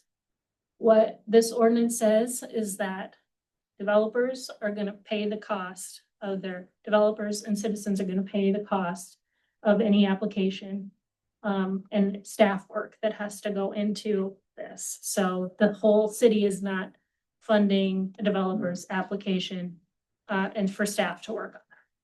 So that is part of this ordinance. And we currently do have a fee schedule. on our- Sure. I just don't know, I don't know if you wanted to look at it and compare it to this ordinance to see if it was Oh, okay. still up to date. Is there anything else specific that like is in this ordinance that might be an outlier with other communities' standards? Like that you can think of that like Colorado, that you're like, I've never seen this before. No, I think, as going through this process with the steering committee and then at the planning commission, I've called out the ones that have brought major attention to everybody because we did literally in the steering committee, as you know, we went through things line by line. So there shouldn't be any surprises to at least the steering committee members that, they've talked about these things. But, understanding that what the tree preservation ordinance says, understanding what the landscaping section says, that's all new for an Orinoco. And they're really middle of the road ordinances. They're not extreme on one end or the other. Most cities have these ordinances in place. But I can't think of anything that's besides the development flex. There's nothing that's ADUs. Maybe that's something to think about. As part of this ordinance, we did put together language that allows residents to have ADUs as long as they're attached to the existing home and you can't really tell that it's an ADU. And so it's attached only, you're not going to see detached structures in the city. So that's something that's the ordinance in the performance standards that you would look at. I think that we get into probably next month or next meeting to discuss some of these. I think some of our discussion will kind of revert back to the larger R1 lot side versus Yep. the transition zone. From a smaller lot size to the larger lot size. Is that something that you've ever dealt with before or had any example for languages for that? I know the person that stood up at the planning commission mentioned, I think was Cook County that did that, and I couldn't find that. In my eyes, the transitional zoning would mean rezoning actual properties, so they would have different lot sizes than the runs around them, and that would be something that the city would have to initiate. Is that something that could be taken in with the DF zone then? Well, the DF zone will allow you to tell a developer what you want, you know? So if we wanted You want a a bigger trend, buffer, if you wanted the small, you know, I would say that that's something that your staff is gonna tell them right away. If you're gonna come in with the development, you're gonna put the larger lots on the outside, so they more closely match what's there already. And then you're putting I mean, that's basic zoning knowledge for planners that, you know, you buffer things as you go. So you're having the bigger lots on the outside, then you go on to smaller lots, then you go whatever it may be. So so I really don't think transitional, it'd be my recommendation that you don't consider that, because I think what that would mean is that you'd have to go throughout the city and start rezoning properties and putting in standards for those different zoning districts. And then you'd have to decide where you're gonna do it and where you aren't. so I it'd think be that opens a whole can of worms. potentially conversation for the developer to say, hey, if you want to go to these smaller lot sizes, then you need to go into the DF zone, and then we'll go Yes. through this process and steer them that way versus Absolutely. We're having a not gonna significant. do variances for this lot, and this lot. You're gonna do the development flex. And so you have to keep in mind that your development flex requires a rezoning, which gives you more control. Meaning you still are able to say no to a rezoning. And you just have to make the findings. You don't have to rezone anything if you don't like that project. So Lori, this is Mike on the Zoom. I had a couple comments. That was my one comment. Was that the DF, I'm not familiar with it, but it does require rezoning. And the way I understand it is it's only based on a developer request. Mhm. It wouldn't be the city, because cities can rezone property too without a development request. And cities do that all the time, but this wouldn't be a tool used to rezone just large swaths of the city without a specific plan to develop. It would be limited to those situations where there's a developer making application to develop land in the city in a certain way. And then it would be maybe be considered, or maybe a different zoning designation would be considered. Is that? That's correct, yes. And then, It's all so, developer driven. yeah. So, and then just the only other comment I had, a couple things. I think it's a good idea to table it. I was telling Jason today that this is too much. You know, it's too big of a document to reasonably discuss it at a council meeting like this. You know, it's just, there's too much there. And it's just one. Sorry. I have problems here at home. So how would you prefer comments? I mean, is there any method? So if they're going to put it on next month's council agenda, if you know, the council members go and review the draft and they have questions, is there an organized method where you can receive those questions in writing ahead of time and provide answers Yes, that can be shared with the council before the meeting? It just seems going to be difficult to just have them fire off questions to you and then have you provide a substantive answer when the document's hundreds of pages. correct. Is there a method you would prefer for that? I think if staff could gather the questions from each council member and then put them in one document, and then I can answer the questions that way. That would be helpful keep in mind, this is a city initiated project, so even if you wanted an extra month, you don't have to come back in November if you don't want to, you can come back in December. You know, this is something that's city initiated. And so it's not meant to rush, we're not trying to rush this through by any means. We're just trying to continue discussions to make sure we're on the path for approval. Okay, and so if they provide you written questions like, again, we don't want to put it in your plate at the last minute either, the day before the meeting, and then you've got Yeah. 32 questions to respond to. Is there Yeah. a deadline, like a reasonable deadline where you could receive them and So respond? you're thinking, what you think, if they come back in November, the date of the meeting, I can't see the calendar from here, sorry. 18. The meeting is on the 18th. Yes. If I could get the questions at least 10 days before the meeting, in November 1st, or even the 5th. No, that would be the 10th, sorry, yeah, by November 10th. If I could get the Okay. questions by then, and then I will respond to them prior to the meeting and then get them sent out. And then Jason could put the questions and the answers in the packet so that the public could see. And Yeah. then everybody could see the answer, you know, that might just be more efficient than you standing up there for 3 hours in a row I answering would really questions. appreciate that too. If I could say it's having to me by the 7th, so that way I can get them put together and Yes, sent to you by the 10th, yes. that way, We want it by the 7th. yeah.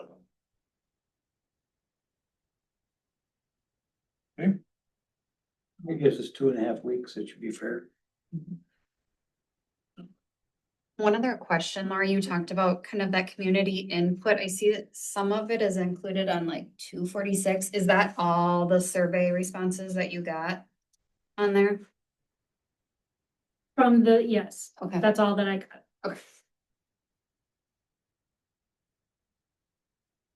I had submitted some comments too, and we had a conversation, but I'll resubmit those to this, like Okay, 8 pages of notes. Yeah.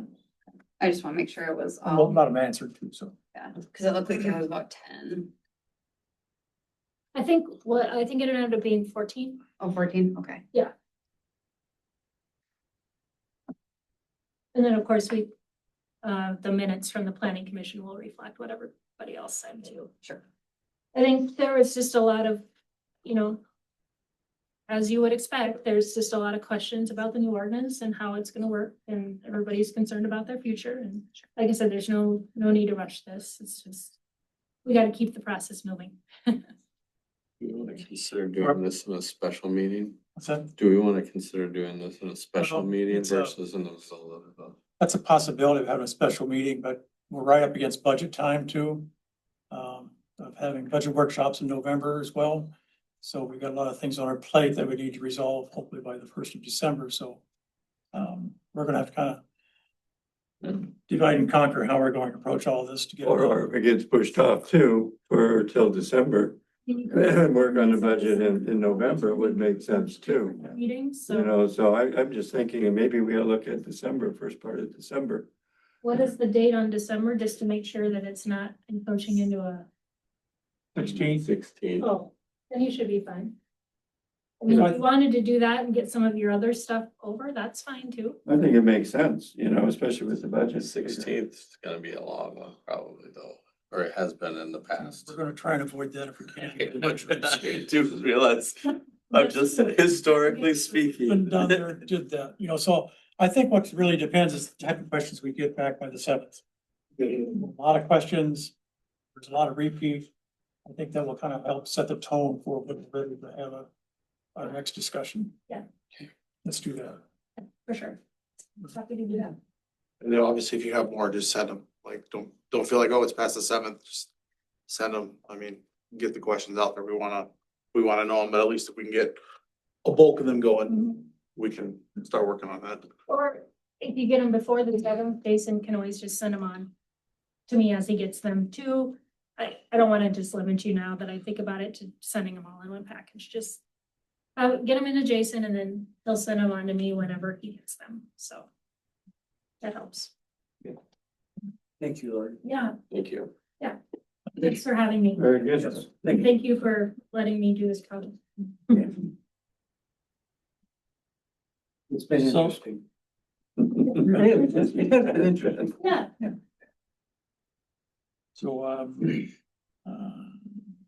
a motion to table it then? I'll make a motion to table it till December. Second. A second. Okay.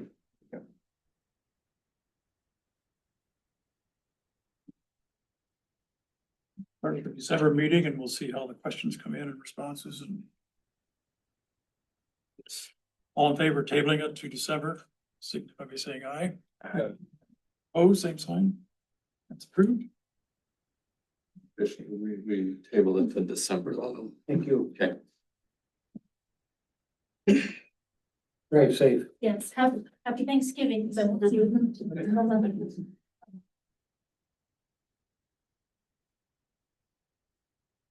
So, by moving it out to December, do you want to still keep the November 7th date? I think we gotta give it a little bit more time to move on that stuff. Maybe Okay. a holiday in there too, so probably not push it too far back, but Well, even to our meeting that we have in November. yeah. Well, it'll depend, a lot of that, Riley, should probably depend on when we set our budget meetings. No, Yes, these are that's, budget that's, talks. that's a good point. Let's wait and see what our workshop dates are. And see what would be a good end date for our notes then. Okay, Jason too? Yeah. Okay, thank you. All right.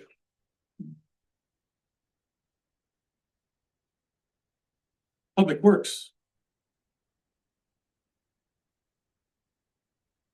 Get Minnesota up here. Oh, shoot, I forgot my Hawkeye shirt. Be outnumbered, there's 2 minutes. Strike that from the record. Just gotta remember where he lives. Hey, Riley, you can get medicine.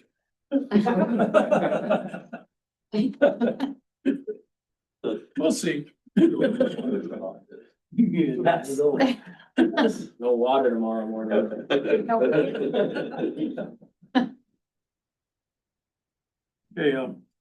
Good evening, everyone. I'll get right into it if you don't mind. I got a couple invoices there right away. One for Kilmer Electric and one for the Arborist of Rochester. The Kilmer Electric one was actually approved back in March. That's for a transfer switch at Cedar Woodlands 1 lift station.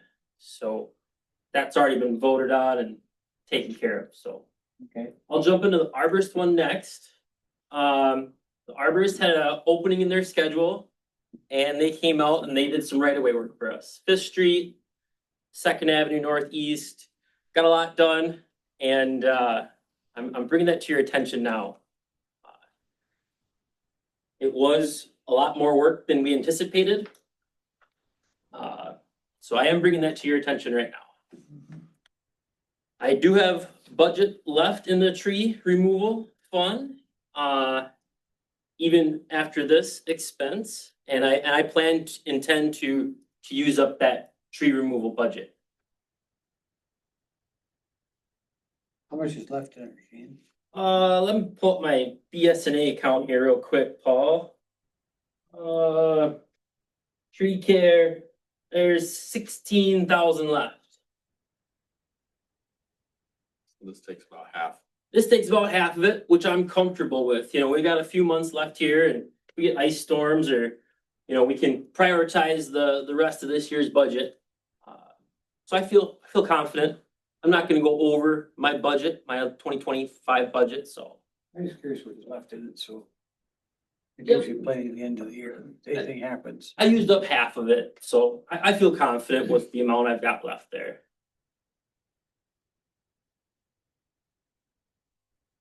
Make a motion to approve the invoices for the arborist. I'll second that.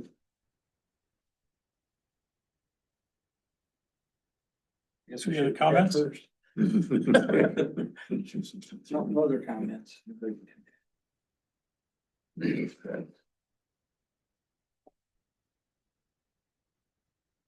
Then all those in favor signify by saying aye. I, Opposed? Same sign, that's approved. Yeah, the next item on the list is some skid loader attachments. Public Works staff has been busy with some right of ways, the lake bed. We got a few projects coming up, this next year, the adoptive bench program. We're finding a need for a few more skid loader attachments. They'd be beneficial in certain areas and, I kind of listed them out there. You know what I kind of need here is just the approval to shop around a little bit. I don't need brand new attachments, but I need quality attachments if they're gonna be used. There are some cheaper options out there. That works good for the residential, the homeowner, once or twice a year. You know, you can get by with those cheaper attachments, but really, if we're gonna use taxpayer money, we should invest and get some decent equipment. And I'm not opposed to used or refurbished, but I just need the ability to maybe go out and shop around a little bit. And so, you know, I put some numbers on there, some value with each one of those attachments. I guess I'm looking for some feedback here from the council and how to direct these purchases and maybe if we want to set a maximum amount, or if we want to, like you say, if I can find some cheaper attachments, some well-used ones, I'll go that route. So I just kind of need the ability to wheel and deal a little bit. What's the mower you have for the skid loader now? That's a brush mower, isn't it? It's not a brush mower, it's more of a thick grass mower. Thick grass, you know, weeds. It doesn't really take care of anything over 3/4 inch. Well, I see you have listed here for 6 to 8 inches, and that's really not brush. That's some rough brush, yeah. So I'm thinking more like, you know, buckthorn, willows, the lake bed trails, the adopted bench program, the right of ways. That skid steer we got is a very valuable tool, and it can go a lot of places. It's versatile. So these attachments, I see the city owning for a long time. We'll trade up skid loaders throughout the years, but these attachments, I think we're gonna collect these things and we're gonna keep those going and so like I said, I'm looking for some feedback. There's multiple budgets we could dig into: shop, tree removal, streets, parks. Well, let me ask another question. How many baseball fields are we worried about turning up the lime on them? Yeah, that baseball field over there needs a lot more than just a soil conditioner. We just got one ball field, correct? Yep, you know, that soil conditioner would work in a lot of areas. Just today, we were doing some final grading and you know, the ruts that you see out here at City Hall and from Gold Rush and of course, you know, springtime, snowplows get off the road and create ruts. The right attachment can really make light work of any project. So not that it'd be used all the time, but it would definitely benefit the baseball field over there. So would the right aggregate. You know, that's one thing we don't really have there is the right aggregate. So that's not the fix all, but it's a part of the process. Well, like the stuff down in ball field, the damage from Gold Rush. Do we send the bill to Gold Rush? You know, In the past, that's why I'm wondering. yeah, You used to send the tree trimming stuff that Gold Rush asked for. Send the bill to Gold Rush. yeah. That's what I was wondering. I guess how we want to break out, you know, being Orinoco and Gold Rush are separate now, you know, I don't know how that, It was separate before, sure. but they wouldn't hesitate to hit Gold Rush up to foot the bill for doing Sure. certain things. I know like STS, Gold Rush has paid for STS crews in the past and you know, it's a relationship, the city and Gold Rush and somewhat of a relationship anyway. So, Well, it was. Yeah. so to move this along, could we, either, I think do we have a consensus that we should look at more attachments? Take the time to look, there is quite a bit of money or budgeted money left in Parks and Recreation. There is. 24,000, something like that, so. There Not that is. you need to use it, but there's No. also some equipment too, so. Nope, and you know, maybe maybe just for tonight's meeting, how about $10,000? I'm throwing a number out there just to start some conversation here. Those mowers, you can buy used ones. There's, like I said, I've kind of explained it there. And I can wheel and deal with a manufacturer, provider, you know, that's the route I'm gonna take, so. I take it that's your high priority one. The mower would be a high priority one, yep. The pickup broom, that'd be handy, that pickup broom, just taking care of parking lots, and the broom we got now works great for snow removal. That is a perfect tool, trails, parking lots, fire hall. No, but that pickup tray comes in handy. The pickup really does, and you know, that's one thing, the storm sewer we have out towards the frontage roads and up here by the bridge. Kind of the areas that the public's in all the time, you know, we'd keep up with that, and of course, keep the water clean, keep the river clean, that's our ultimate goal there, so. I'd say those two be the top two priorities. Post hole digger for the Adopt a Bench program, that could be next year. Some different attachments and that teleboom and smaller buckets, you know. That stuff you can find relatively cheap, you sure can. Auctions are an option. You know, there's tons of used options out there. We have a place to keep everything, I know. You know, that's my next item, Paul. Well, that's the item I'm not gonna see. I make a motion, we allow Public Works to use up to $15,000 towards attachments. Is there a second?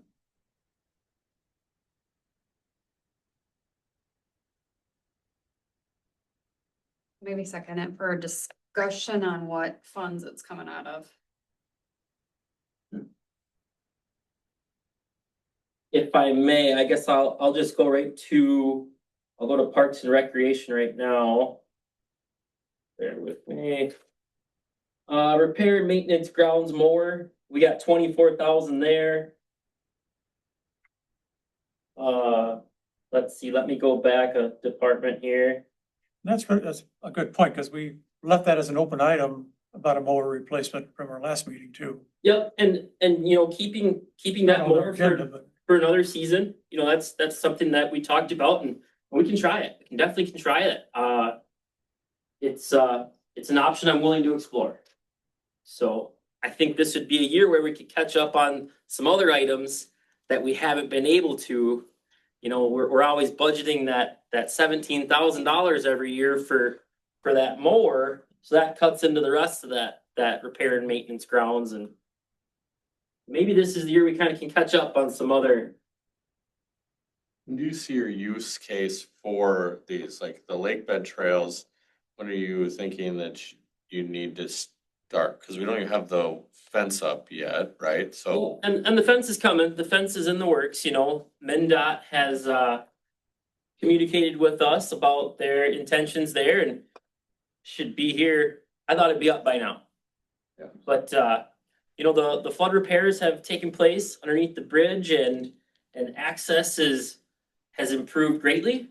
We're waiting on that fence with MnDOT, and I'd like to get ahead of those trails this year, kind of November, December before the snow flies. That's when I'd like to do some of those trail improvements and get some of that taken care of now while the ground's firm. and MnDOT indicated the fence was to be done by the end of October, so. We can. Well, I think it takes them long once they get started. Yeah. Can I maybe ask a clarifying question? So Kane, you're wanting kind of a blank check, right? And is that the precedence? I mean, or should we be? You can go, you know, have some conversations with people and bring the invoice back and then we approve.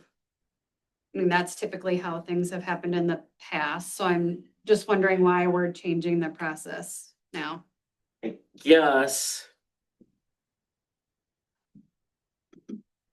Yeah, I can see where you're coming from there. And I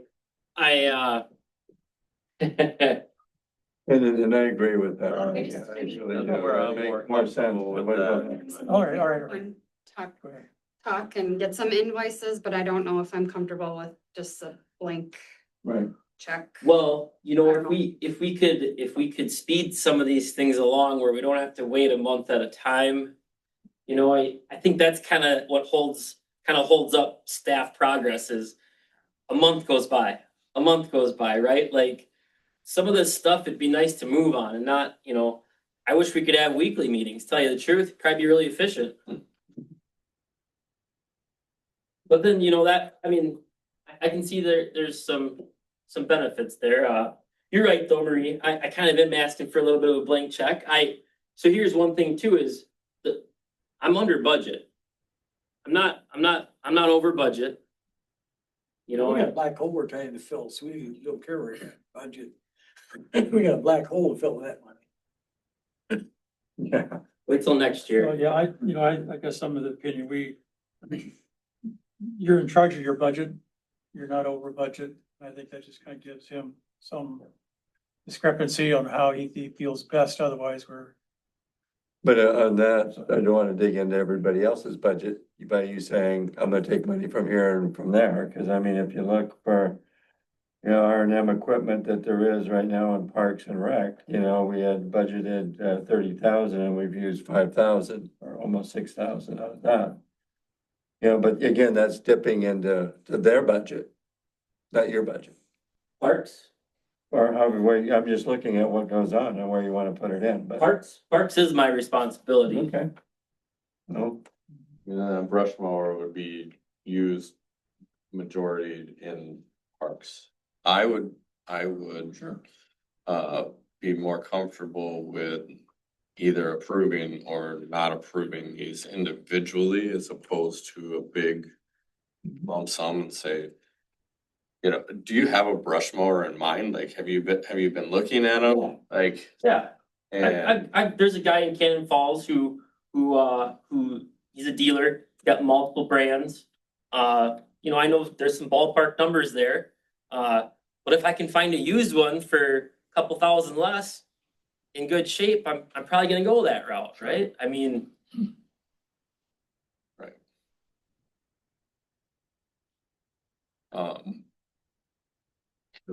You wanna read, I would accept a friendly amendment for a lower dollar figure if that would help I think move it along.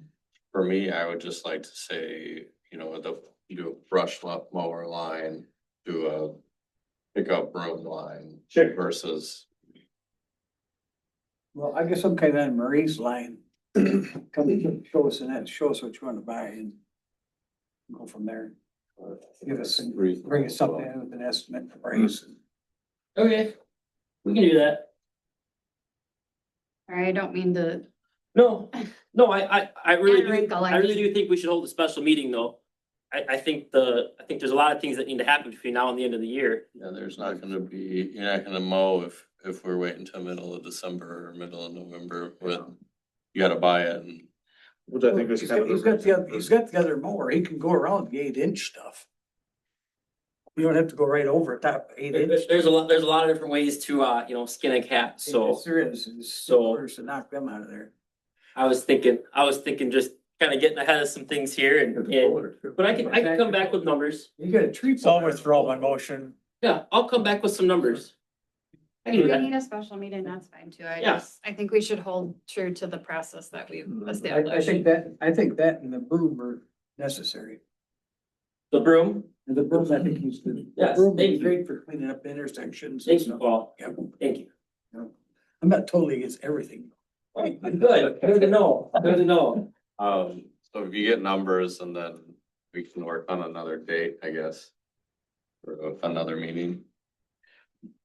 Well, if we have a, but let's say this, if we set up a budget discussions, we'll make a special meeting for one of them nights. Yeah. Yeah. Okay. Yeah. That sounds fair. So maybe we should just table the next one too, you know, that's some storage contain. Those, yeah, So if you'll allow me, council, my next item is storage containers. Right now, our shop's full, our city garage is full, our wastewater treatment facility, we're packing things away out there. And, you know, everything's just kind of scattered about. And, you know, the fire department, I'm not bringing the fire department up, but they've got a storage container. they feel the space, issues. I'm saying we need some temporary options until we can build our next building, right? Well, that's kind of what I thought when Kent was trying to put his garage up and he got denied, bring in a temporary storage container to build a garage. I think he got SOL on that. But when it comes to storage containers, when Jason first, or when the city administrator first come on, he was going around town gonna try to get rid of all of them, and then I think he realized he couldn't because the fire department has one. But I just don't think if we're trying to eliminate containers, we go buy our own. Well, yeah, absolutely. Well, then I see that we're using it to store Gold Rush stuff in. Well, we've kind of always stored Gold Rush stuff and fireworks stuff and like you said, back to that relationship, the city does have a relationship with Gold Rush and. Don't get me wrong, I'm not picking on Gold Rush. I'm just saying that Yeah. Gold Rush is gonna survive. Gold Rush gotta pay its own way too. Sure. We can bring it back in. I'm with you. I just Exactly. know like right now we're getting complaints. People are coming to City Hall, people are calling Jason and I and they're saying, what's all this junk up here? Every time I drive through Orinoco, it looks junky, more junky every time, right? And so I'm just trying to think, how do we hide the ugly, right? I think we had the barrels down at behind the garage down in the park before, didn't we? Those neighbors will call and complain. These neighbors will call and complain. Wherever it is, you guys, the ugly's still there, right? Even if you put it at like the wastewater treatment facility, people will still complain, right? I mean, I'm just trying to say, no matter where it's at, it needs to be covered inside. So we need to hide some of that stuff. If we're gonna hold up ordinances ourselves, if we're gonna tell people to pick up their trash, pick up their yards, I think we need to have some sort of standard ourselves. We're storing stuff outside it, it looks Sanford and Son, we got small little junk piles all over, so Okay, well, we can table that. later. I can bring back some numbers for next month. Or do you not want me to?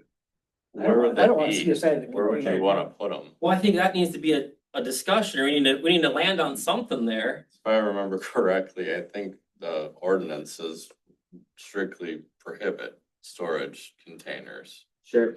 So to Paul's point, why would we buy one and then a month later tell everybody they can't have them? Certain districts, and it's weird how they're laid out, Yeah. and I mean, is there room at the waste facility for storage containers? We could make space. It's kind of out of sight, out of mind, right? It's kind of surrounded in the township. I suggested to Kane too, you see these portable tents, light structures, doors on them, and they have maybe a 4-foot footing, tall 4-foot footing wall, and then there's a tent on top, a round tent. Big arch, yeah. Yeah, and that'd be great for storing stuff, even if it was at the treatment plant. It's out of sight.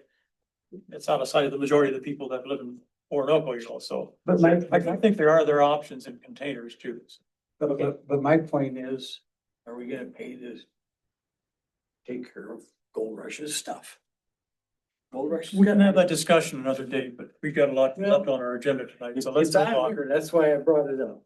Well, it's on there because it's on there because I'm constantly dealing with it. I'm dealing with fireworks stuff that's taking up room in our park garage. Gold Rush stuff has taken up space there. I'm looking for space, you guys. I'm maxed out on square footage, and until the city can dive into another building. Okay. We need something. Okay, all right. It's not next on the list here, council, but it is under water and sewer, and I can talk to it right now if you wouldn't mind. It's the Kilmer soft starter. Yes, go ahead. About 2 topics down there.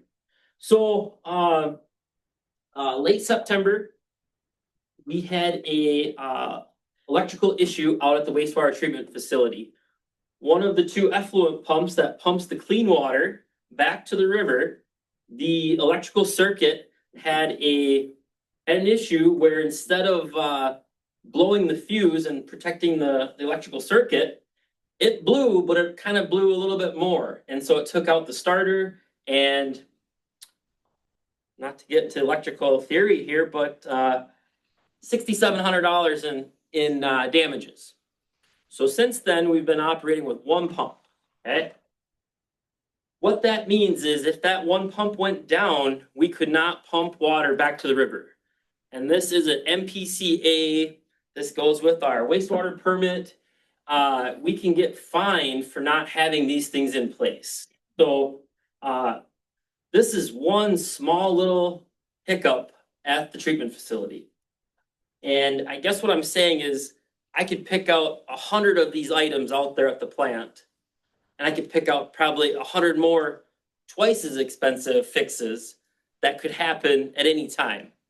So first things first, we need to get the approval for Kilmer to fix this. Second thing to, So you're saying it's broken right now? is broken. We're down to one pump.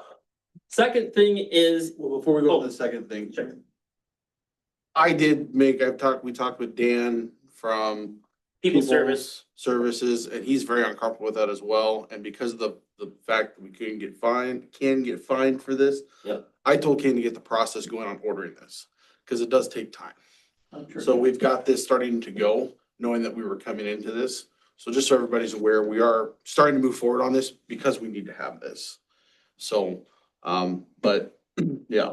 So my second point would be is I can't just use the big card at Menards to fix some of these critical components, right? These things are tens of thousands of dollars, and when our backs are against the wall and we're down to one item, one pump, a critical path component, I kind of need the ability to say to the contractors and to the operators, yes, move forward. We need this. So maybe you guys want to table this till next month too, but maybe I need a larger spending limit. So what's the lead time on that one, Jason? It was gonna be a week or two out. Okay, so not too bad. Not too bad. But make a motion, we approve the purchase of the salt starter and fuses not to exceed $6,400. I'll second that. Any other discussion? Seeing none, all those in favor, signify by saying aye. Aye. Okay, I think that's all I had tonight, so thanks, Kate. thank you, council. Can you add, for next meeting, add an agenda item to talk about the increased limit for critical items for you? Will you add that? Just critical items? Yes, please. All items. All items, deal. Miscellaneous. Okay. Yeah, Yeah, what's critical? yeah, for the wastewater, yeah. Not the water. Okay, water and sewer, so we, at our last meeting, September meeting, we tabled, the phase 1B facility plan amendment letter proposal. There was some questions that came out of that in your packet. Joe has, responded to those numbers or questions we had. So, had a chance to look at those 4 options that he addressed in his memo on October 13th within our packet. But before we do that, I'd like to make a motion. We approve the plan. No, we have a motion already, I think, so. I like so. Okay, so I make a motion, we approve the proposed phase 1B facility plan work plan. I'll second that. I've got a few questions on some of that stuff that's going on, and so you say that we've got $47,000 that's sitting there? Yeah, $47,400 that is left over from I mean, even like this Kilmer thing that we're looking at, if we've got the money that's there. You know, that's 6,000, what was it, 300, yeah. So I mean, that money we're pulling from other places and it's still. Should come out of that 47,000, so, City doesn't hold that money, PFA holds that money. okay, And so what, administers that money for very specific things. so what about the lawsuit that we have going on right now too, that's in the middle of the work, so. We don't know what that's gonna cost us either. We don't. And I know that we turned around and we had the meeting with Mike Monte on different things. We looked at the cost that there was per person for what we're carrying in the city right now or what's going on. And I'm looking at that, a good number is $5,000 per person. We're renting at 6,000, a little over 6,600. Okay, and so we're adding again, additional debt that there is to what there is to the city. You know, I'm moving ahead with this. That's a question that I have with that. Do we want to put the city in more debt? I'm not sure that's a question I can answer as your engineer. That's a policy question. I can tell you that, you know, we, within the phase 1A facility plan, we targeted 2030 to serve the rest of the city with sewer and water. And we have had discussions with PCA. They approved the facility plan. People understand and know that that was the target of the project. And so we went to the MPCA and PFA and we talked about ways to fund this facility plan. And one of the I thought pretty creative solution that we arrived on was to use the remaining bonding bill money from 2020 to fund the phase 1B improvement. And so that can be done. I did contact PFA, talk to our loan agent. That money is there. But they do want to close out the project in step with closing out the construction projects. They're not going to keep the loan and that grant money open for years waiting to spend that. So if we don't use it in conjunction with the phase 1B project, it will be used elsewhere. And so that would be somewhat of a hardship in terms of the funding the phase 1B project because it funds all but about $29,000 of that effort. The other piece of one of the other pieces of the puzzle is just the overall project schedule. I did put together a pretty detailed project schedule. I've got some bigger copies for everybody too. For the project, the phase 1B project, and you know, you kind of think that it's 2025. And that'll come together pretty quickly and you could, you know, be under construction, have those facilities built by 2030, and well, that's not necessarily true. If you look at the detailed schedule, and understand how the funding process works. And also understand that that funding process is constantly evolving. There are certain funding mechanisms that we want to target. We need to get into the queues to successfully target those, and it takes time and a lot of effort. But really the facility plan is the first step of the process. You have to identify what we want to do, how we're going to do it, and what it's going to cost, and then put a schedule together to back it up. And then we continue to pursue the funding. And so this is an important step. We've got a funding mechanism for a project that we've targeted for 2030. If we start now, we can have it constructed likely by the end of 2030, and then there's another year for people to connect. So by the time all the connections are made, it's likely the end of 2031.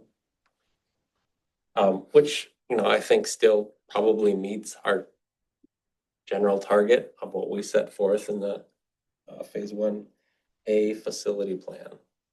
I mean, we're adding though with going to this total of $12.23 million that's going to be added to our debt that there is to the city, right? Well, I think what you're referring there to is from the assessment scenario that we put forth in 2022. And the reason I included that is to indicate to you that or illustrate or remind everybody that the Phase 1B project is part of the overall number of equivalent residential units that comes into the system. It's part of the math that helps pay this off. And so if it doesn't come into the system, it creates a hardship in the overall funding of the improvement. No, I understand that for paying for itself, but it's also adding a little over $12 million that there is to the debt that there is to the city. No, I think what you're seeing there is that $12 million has already been spent. What page are you on?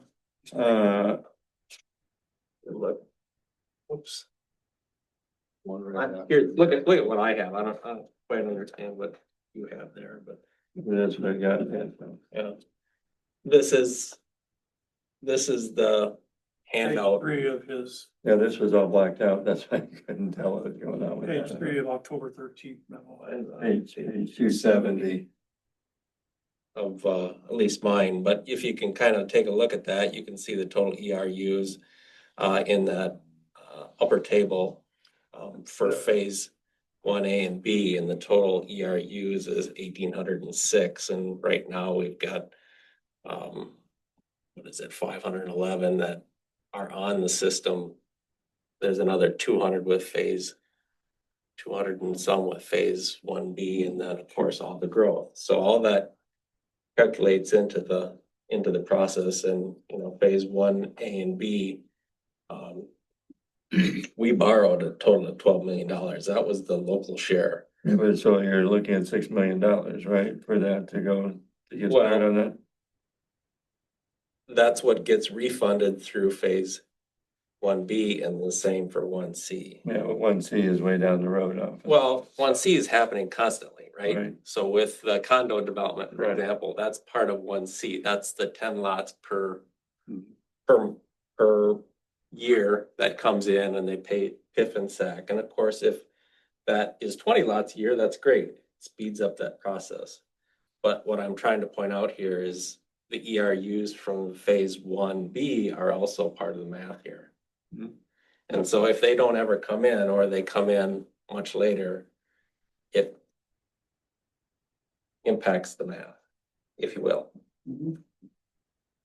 And so that's what I was No, trying to the illustrate math by is that. important. It's just, I'm just, There's a lot of data here too, and I can go through with you if you want it sometime. This is also showing the part of this is the assessments too, right? Well, that was what was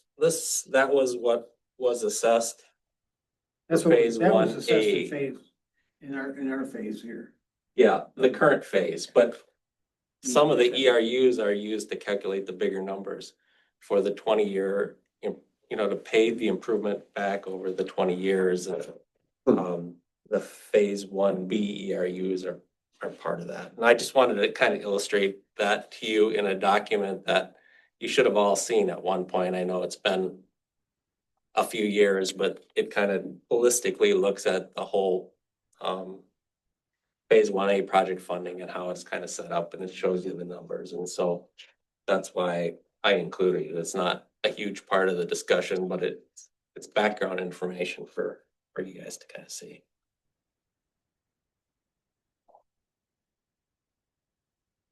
So the timing is important, in the plan that you have, the schedule by end of March, the facility plan would be completed.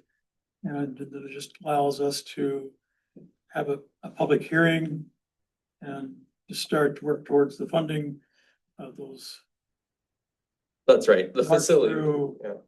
July and August is really positioning ourselves for project funding going forward. Those two longer lines from August of 26 to January 2029. Those can vary, but that's the point of, it is a long time, because if you miss one 3-4 month legislative session, you gotta wait a year. And so those are the things we can't wait, because we went through that with phase 1A. Right, we went to the legislature 2015, 16, 17, 18, 19, and 20. And some years, you know, typically you have a bonding bill every other year, but some of those years they had multiple, or they had one because they didn't pass it the year before, and that is bound to happen again. And then when you buy me building, it passed it all. Well, a number of years, like 2 years ago it didn't, you know, and it does throw a pretty big wrench in a lot of things, including the funding that goes into the programs to support the projects. And so things like PSIG are funded through the bonding bill, and there's been some pretty big changes in that. We should get about $5 million for, you know, grant funding through that program, but it takes some time to get in that queue, and that process has changed from 2020 when we were in that program. And both the Senate and the House Capital Investment Committee still do scheduled tours. I've seen them advertised, and they came through Orinoco 2 or 3 times. And we had presentations and shared status with them, and our plea, and MPCA gave us an MOU between 2015 and 2020 to put something in place to take care of phase 1A. And so that was our carrot for helping us getting the funding. And we still have that carrot because MPCA is saying by 2030, because that's what we proposed back in our 2018 facility plan, that we would be done in 2030. And so at our last, one of our last final approvals a year ago, the MPC rep was asking us, are we still working towards 2030? And we said, yes, we are. So there is a lot of visibility at the MPCA level, and I think that's all will help us with our funding as well, because we have committed it's $31 million towards our $46 million, and it's going to go another $6 million. So we do have our foot in the door. We just need to take advantage of it, and we need to start that as soon as possible. Because if we don't do it, one, MPCA is going to say why you didn't do it, and I don't feel like anybody wants to answer that question. And two, you're putting everybody that's on phase 1A in a very bad position, because now they're saddled with all of them payments that 30% of the users in phase 1B is going to help pick up. Yeah. So I don't think anybody wants to see their rates increase because we didn't do it. And Rates are increasing anyway. Well, Well, it's one of the increased things by that helps that thousands. is users, though, you know, the wastewater treatment plant and the trunk sewers were all sized for the 20-year flow. And the 20-year flow includes phase 1B. And so when those users don't come into the system, you don't have 200 users coming into the system to pay it. You know, it's still, that infrastructure is there. You still got to pay the principal and interest on it. It's sized for it. That's what we all kind of agreed on. And then the other piece of the puzzle is, you know, that operator, the amount of labor is the same regardless of whether you've got 500 users or 700 users. You know, it might cost more power because there's more pumping and things like that, but there's some economy of scale with more users. So the faster you get more users on, the better your numbers are likely going to look. The principal and interest is coming from the assessments, right, that the city gets in? Largely, yes. Yeah. And they'll come in over 20 and And this, 30 years. this is gonna add, how many homes is this gonna add, or units? About Can you 200 go by equivalent residential units. 220 something. 226. On page 2. It's 511 now in phase 1A, 226, yeah. total of 1,806. So all of the cash flow analysis that we've done over the years have all been based on that 1,806. Well, and the bigger point is that that's what the 1C is- assessments were based on too. Yeah, and the 1C is a large number too that there is behind that, so. That's 1,069 users. It is.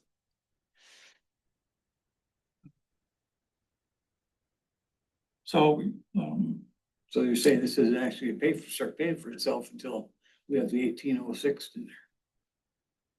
Yeah, which is fine. I mean, again, the big number that there is the 1C. What year is phase 1C supposed to? It has already started. Phase 1C is your development over the next 20 years. Gotcha, okay. It's our. So like all the new housing coming in. About a with quarter of a the- mile south of 100. Housing, the commercial, all that every year. Plus. I think like. That type of commercial, industrial and residential housing. Well, see, in this phase that we're also adding in the two segments of township. They're included in this They are in terms of the facility plan, yes. because they're islands in the city. They essentially are islands in the city. Now, we can potentially use that to our advantage at some point. Looking at a different funding mechanism to fund the infrastructure improvements, but the facility plan just lays out what's gonna be done and how it'll be done. And what it's gonna cost. It's kind of the big blueprint, the big picture. This is the plan, and then, we pursue individual funding mechanisms to fund components of it, and that township piece is an interesting piece. There's some different funding that we can potentially tap into in conjunction with the township, literally, or Orinoco Township, to potentially fund improvements there so that, the improvements are made and then they're annexed or brought into the city in conjunction with that, or as kind of part of one process. But that is something that we talk about and look at in the facility plan, and that we've got to kind of vet out and look at what the options are. But I got some ideas there on how maybe we can do that. I think they're really in for sticker shock. Well, that's where some of that funding would have to come in to help. Any other questions?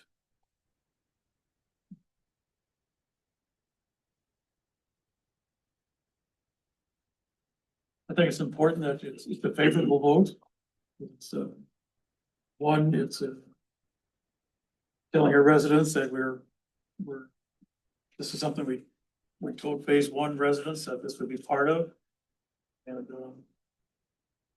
bigger impact would be just explain to MPCA why we have 200 individual septic systems that are not hooked to the system.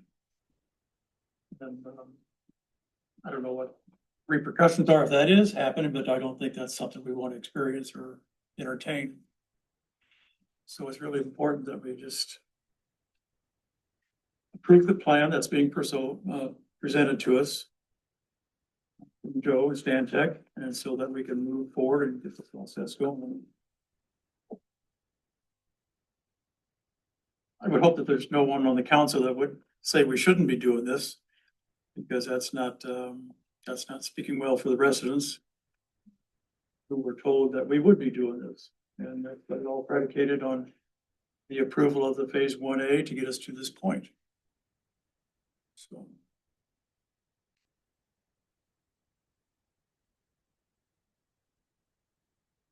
Any other questions or comments?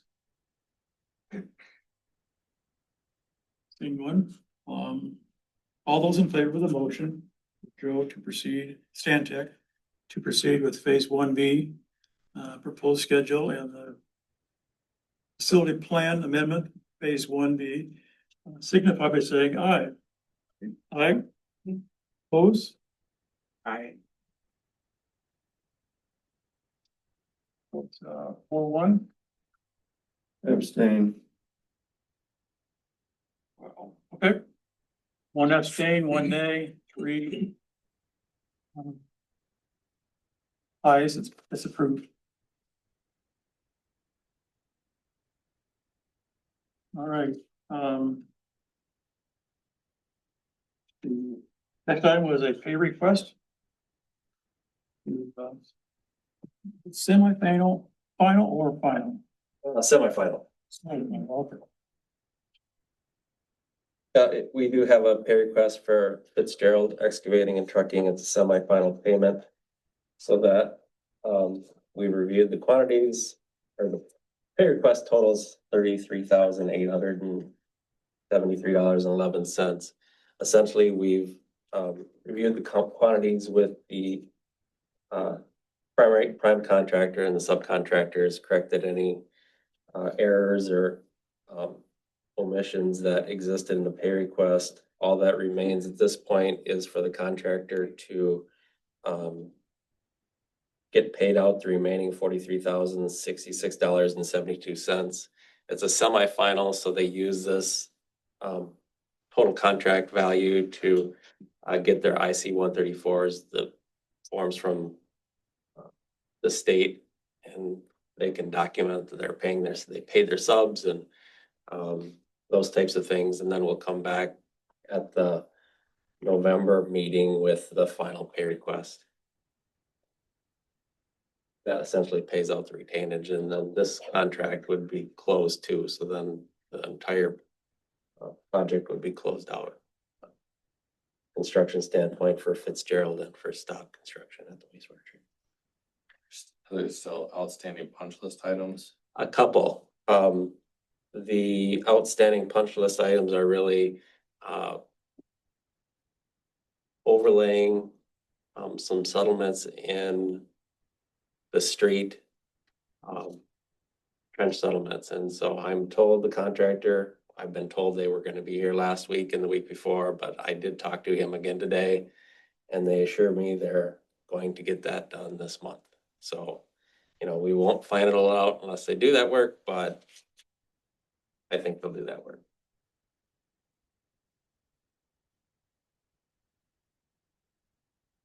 So I make a motion, we approve pay request for $33,873.11.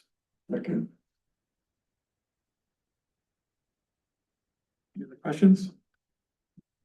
All those in favor signify by saying aye. I, Opposed? Approved? Thank you, Joe.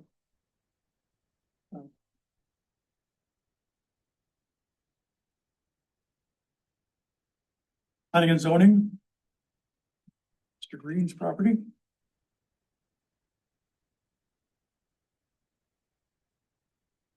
We had, we had a couple requests for variances. And CUP, planning and zoning recommended approval for all three of these. One of them was, so this first one, approving a request for a variance for off-street parking requirements. For the Green Earth Pub request. That was recommended to approve. Second was for a variance for building coverage. I think that was going to be to add additional Vestibule. vestibule, thank you. Which would put them over the square footage. That was also recommended for approval.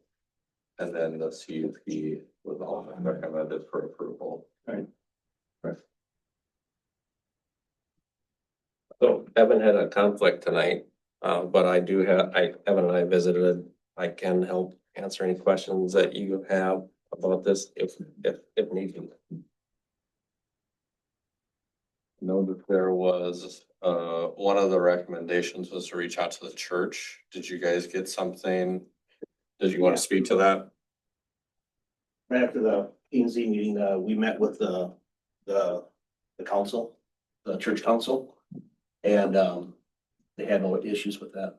Okay. I think the only thing they mentioned was they might want to put something in writing if we ever sold the property and then have to renegotiate that again. But they didn't have any issues.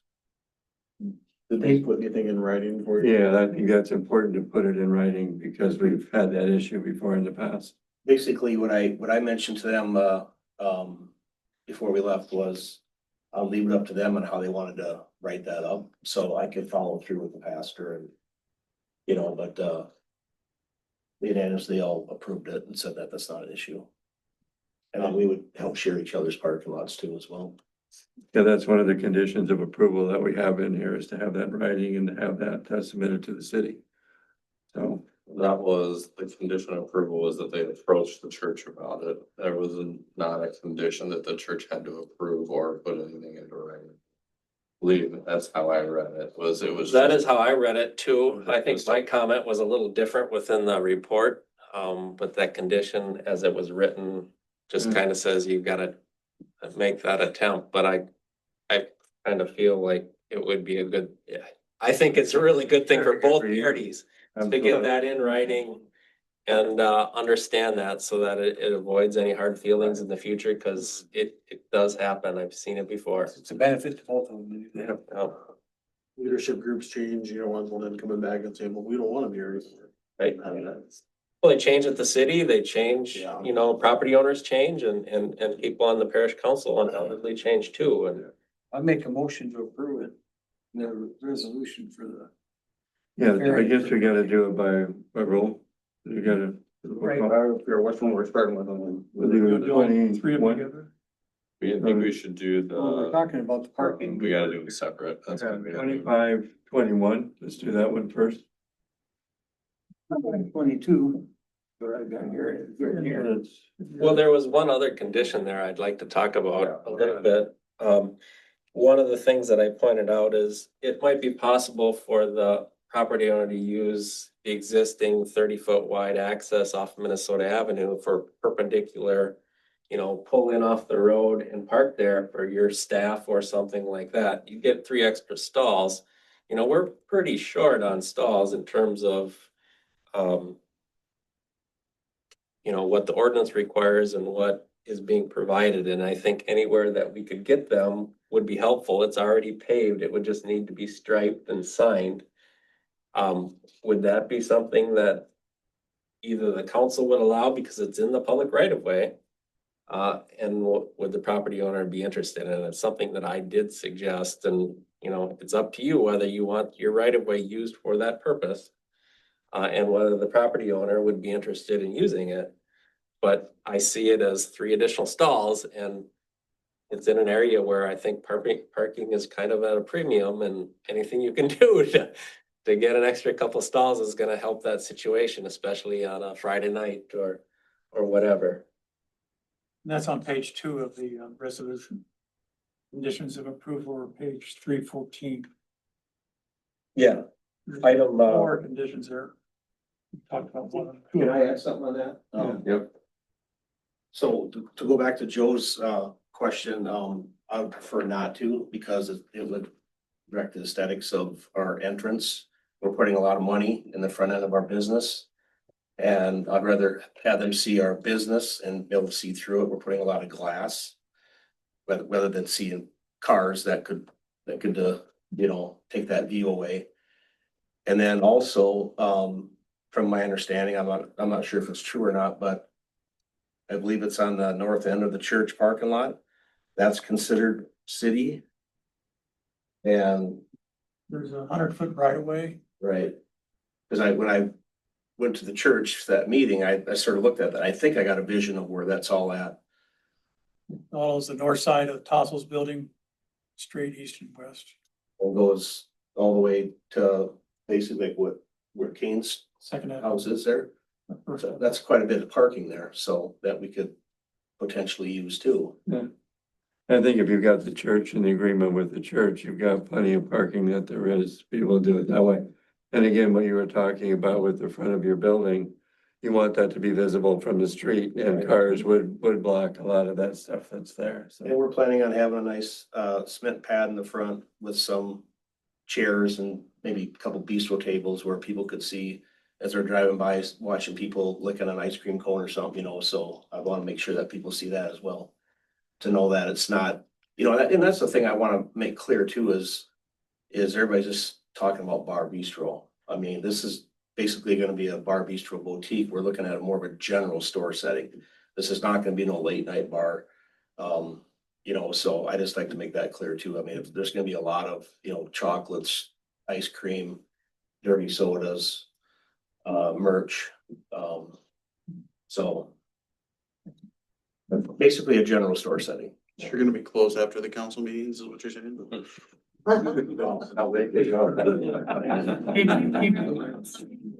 the church reserve a couple of pews for the late nighters on Saturday?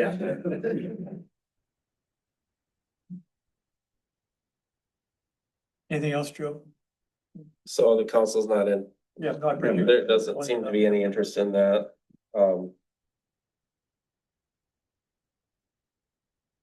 I think item B I can deal with, just through review of the site plan if we looked like there was a method to add at least one more stall to the parking lot just by reconfiguring it. Any other comments? This is for the record, who made the motion or did you make it? I made the motion.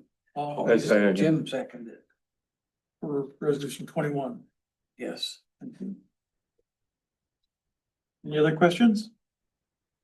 Can we do a roll call vote here? Voice vote? Mayor Ikorst, Aye. Counselor Phillips, All right, Counselor Pendergrass, Counselor Reisdorfer, I, Counselor Spring. Aye.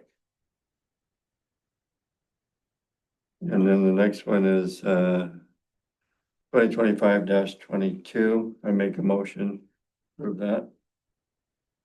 23, right? Do it 22 next. In the packet number wrong, on the paper, it's right. I'll second the motion. This is approving the variance for building coverage and Is there anything to add, Joe? Not that's not in the existing conditions. I think that one's pretty straightforward.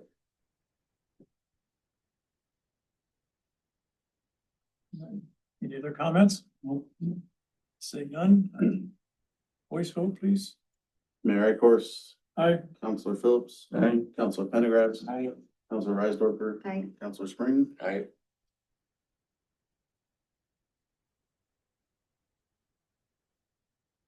Last vote, resolution 2025-23 approving the CUP. Make a motion to approve. seconded.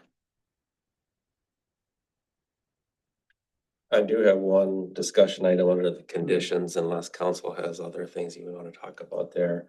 One of the things that I just point out is, I've asked the applicant to provide an estimate for review of their water use. And the reason is that just like the Two Sisters Restaurant and other restaurants, we want to base the fees that they pay for wastewater based on the actual water they use, or at least we can estimate their use.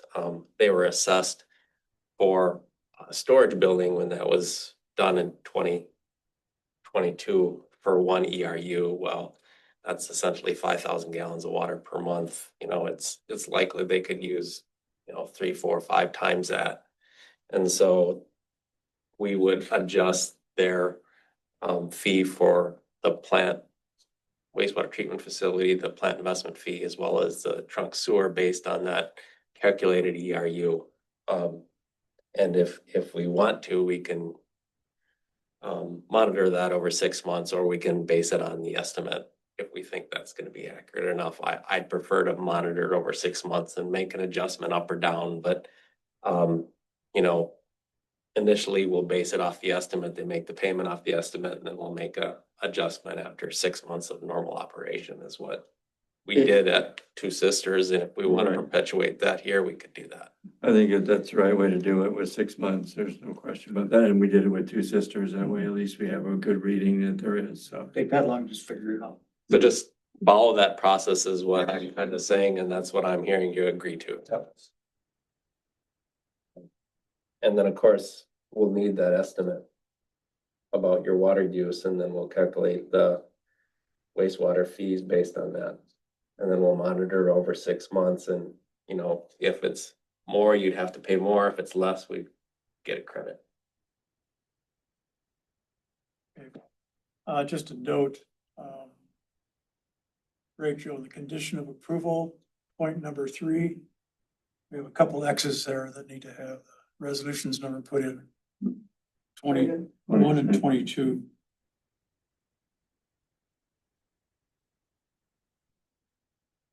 Any other comments? Seeing none, all those, voice vote, please. Mayor Ikorst, Aye. Counselor Phillips, Aye. Counselor Pendergrass, Counselor Spring, Aye. Counselor Reisdorfer, He's trying to set me up. Person from your right. Yeah, wherever you are. I'll vote for Daniel. Okay, very good, that's approved. The fire department, first responders. Item is a request to purchase a forcible entry door prop. We're making a recommendation with Mueller, I think it is. So real quick, a couple things. We can start with the forcible door entry prop. Apologize, I wasn't here last month to talk about it. In Wisconsin. So we'd like to purchase a door prop to help us practice forcible entry. Also help us practice soft entry, where we would gain access to a building residents without breaking the door. So this would be without a key, like one of our Knox box keys that we're trying to promote in the city. So this also we can also do other iterations of training with this, going through doors, practicing what to do at the door, and what teams do what, dragging a hose line through the door, whether it's, they got hard right, hard left, things like that, it's harder to practice without this. We do every other year or so. I think maybe the past 2 years we've done this. We rent this or a similar prop from Riverland, and it's $1,800 a piece. So I'm looking to get one so we don't have to do that. And we have a couple people that, well, me and then another person's getting their instructor one that we can teach the class. So we don't have to spend that again and again. There's a wide variety of props out there. Something that, you can see, like the ones that we're looking at is on the lower end of cost. The third one that I have on the list, that's the one that Riverland brings in, and that's $11,000. I'm not looking for that. I'm looking for something that we can have the majority of the components are built for us. We can swap out what we need to practice on different iterations. So the one from Chief Miller, it's about the same price as the one from Dingus Fire. I just double checked it to make sure the price didn't go up since I put that together, and actually the price has gone down. So I would be asking for $34.50 for that. You have a place to keep it? Yes, sir. We've got these Conex boxes. I'm just kidding. Maybe we don't bring that up. We're gonna top of the container? No, we'll put it outside somewhere. No, so I've got two spots for it, one between both the tankers or right by where our hose drying racks are, or behind tanker one, which has got like some indented space where we can drop this. So, One question. or Conex box, sorry. One question on the picture, option one. Yeah, Is that that's the same, there's two of them there, but that's the same one that just shows the other side of the door? yep, they don't know how to take pictures. Yeah. It just shows you, because you can have it swing both ways, right? Inward or outward, right? So different tactics with that. I like with this one too, you can add things. You can make it like, if it was like a commercial door, so you can add like I don't know what they even call it. It's not really a handle. It's more like a push bar. Like you can add that to this too. So, yeah. I make a motion to approve option one. For the rescue equipment. I'll second it.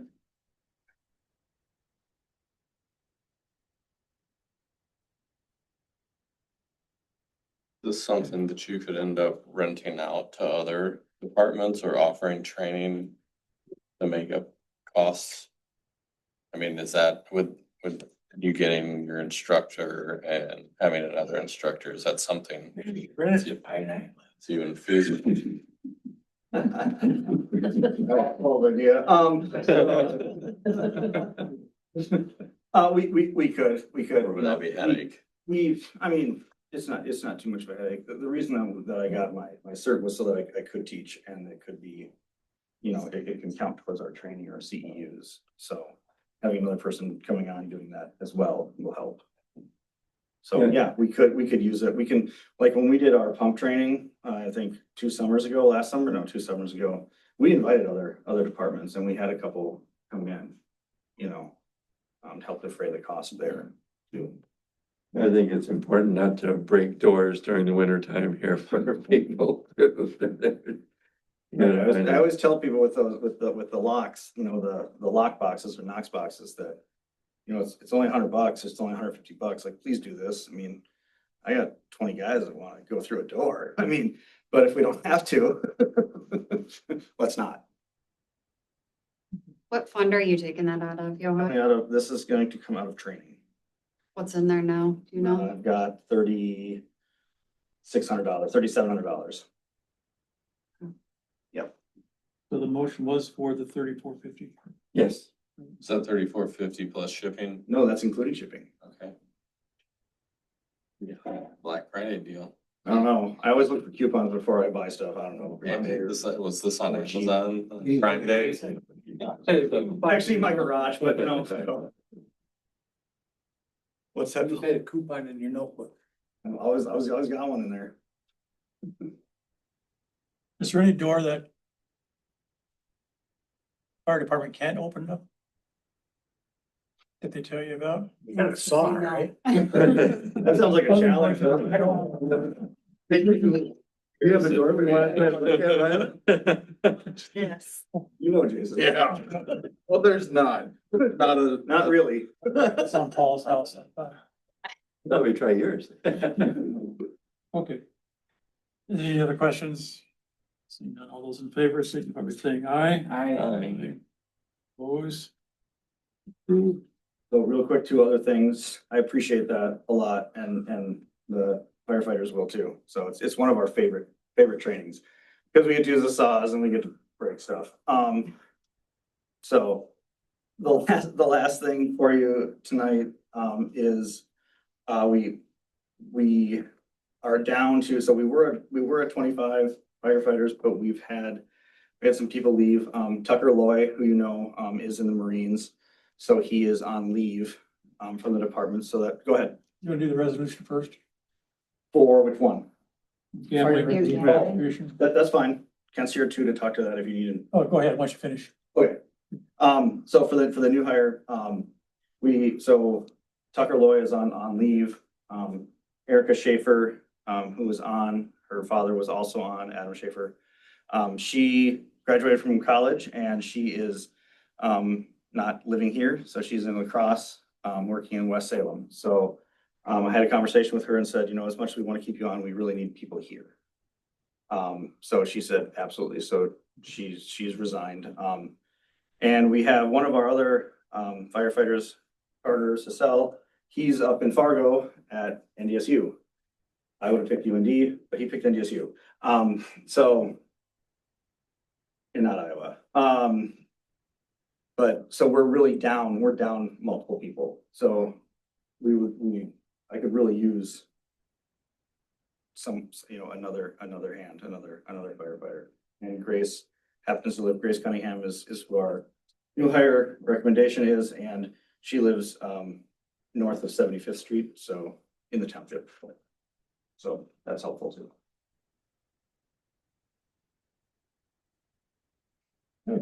I make a motion, we approve Jessica Cunningham. No, Grace Cunningham. Oh, that's a bird contact, okay. Grace Cunningham. Well, for mom wants to do There's another.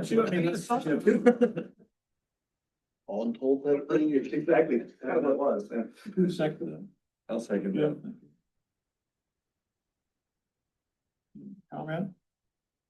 You have money for equipping her with all the right PPE? Yep, so we have, we have existing PPE that might be expired, might not. We've got a pile of it. So what we typically do is we'll bring somebody on and we're not gonna buy them gear right away. Because the gear is fitted to you, right? Like it actually has your name on the inside of it, right? So it's like getting fit for a suit or a dress, like they come out and measure everything. Right? So we'll pull from what we have right now.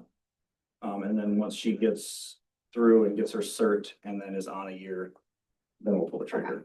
After a year. Thanks. Typically, it's right about, it takes about that much time to get through the class and everything because it's 3 classes. Thanks. That's also reimbursable. Classes are reimbursable too. So.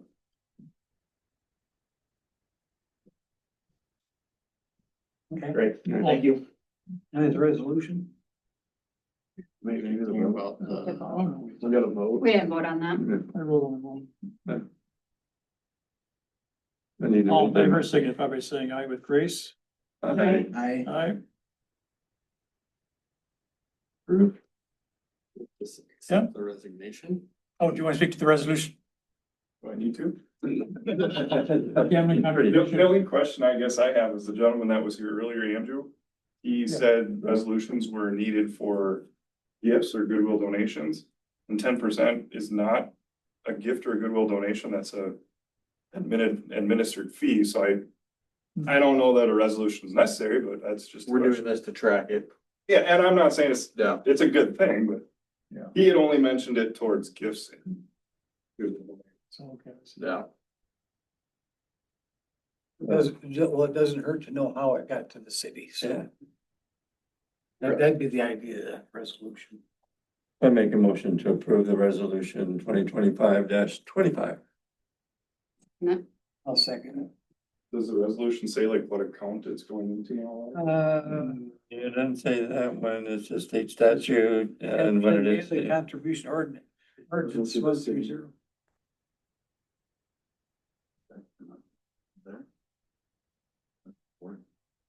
Is it going to the general fund? I'd have to look back and see where they, but I don't know off the top of my head. Melissa, it's Melissa on. You're just calling it a contribution. And I know Melissa and I have talked a lot about it. I think Jason and I have talked about it, that 10% money should be separated from any other revenues coming in.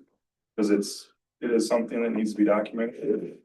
Any expense comes out of that, it needs to be in city minutes for approval. It needs to be submitted to the Gambling Control Board every year. Yeah. So it's something that should be maybe better documented than it has been in the past. And we're working on a different resolution that I've talked to Melissa about too for next month, okay, for that, so that would maybe make it easier, so. Because there has been some mismanagement of that money. Kent, just so you know, and because Jason asked, I did, there is a line item that has been created just for the 10% gambling donations. So only those monies will be going in and out of there. And you're right, we are gonna be, the resolutions, we will have to stick with those for 2026 if we want to do a better job. Yeah, so I know we're doing better things to improve it, but Thanks, Melissa. Any other comments regarding resolution 2025-25? See none, voice vote, please. Mayor Eckers. Aye. Councilor Phillips. Aye. Councilor Breisdorf. Aye. Councilor Pendergrass. Aye.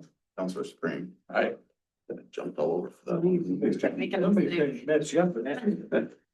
So, It was Bell who made this one.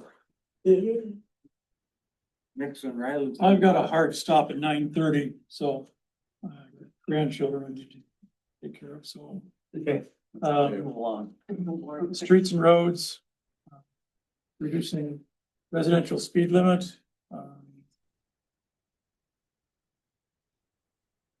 I make a motion to accept it. Yeah, Joe put a report in. We are doing an online survey right now at the end of October 31st. For public input. Should we wait then till that comes out next month and we'll go through it at that time? Well, this is kind of premature then. Yeah, for this that's what I'm saying, let's wait till the end that comes through. Well, the report's there.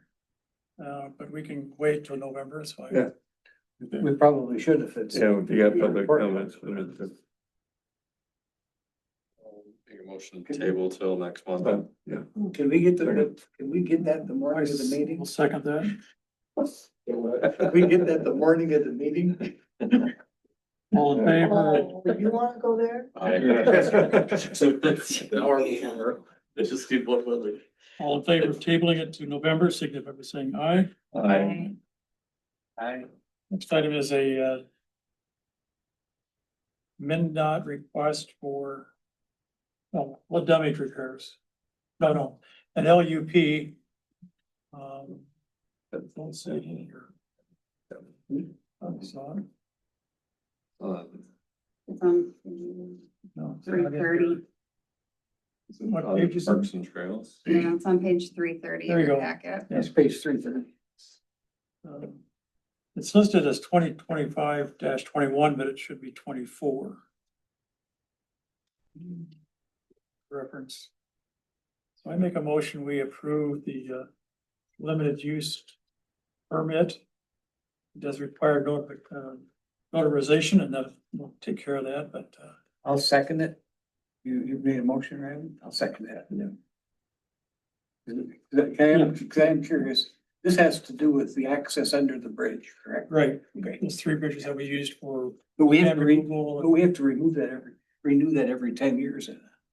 Yes, it's part of the contract to review it. So I've put in the envelope or put it in the resolution, so we make some attempt to remember to do that or put it on somebody's, maybe our city calendar.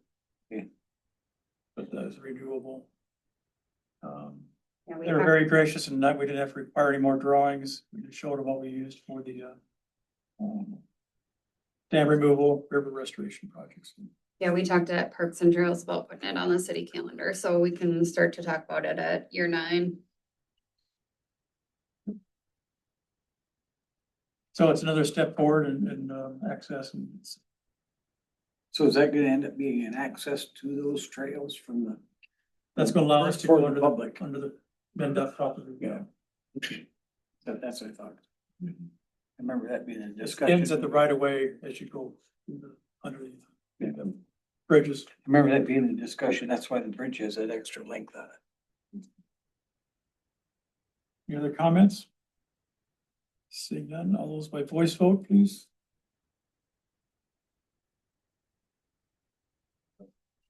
Mayor, Aye. Councilor Phillips. Aye. Councilor Pendergrass. Aye. Councilor Spring. Aye. Councilor Rexler. Right? She's on the She's back not- page. Oh, it's in the second page. Okay. She's on the back page. I had it on one page here, so.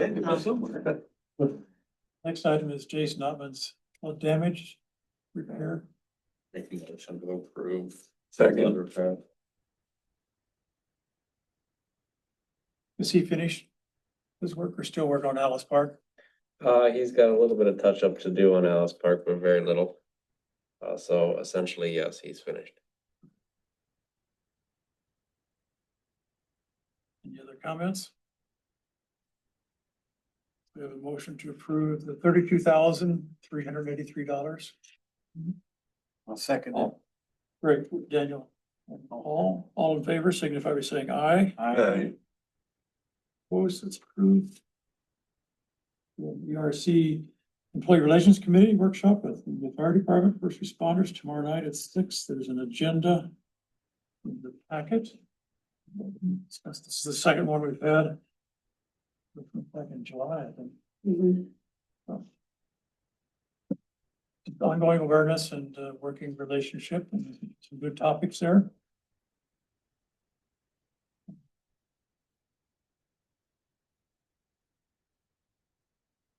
That's something. Financials, You want us to be at, or is it just? Just awareness, just when that is going on.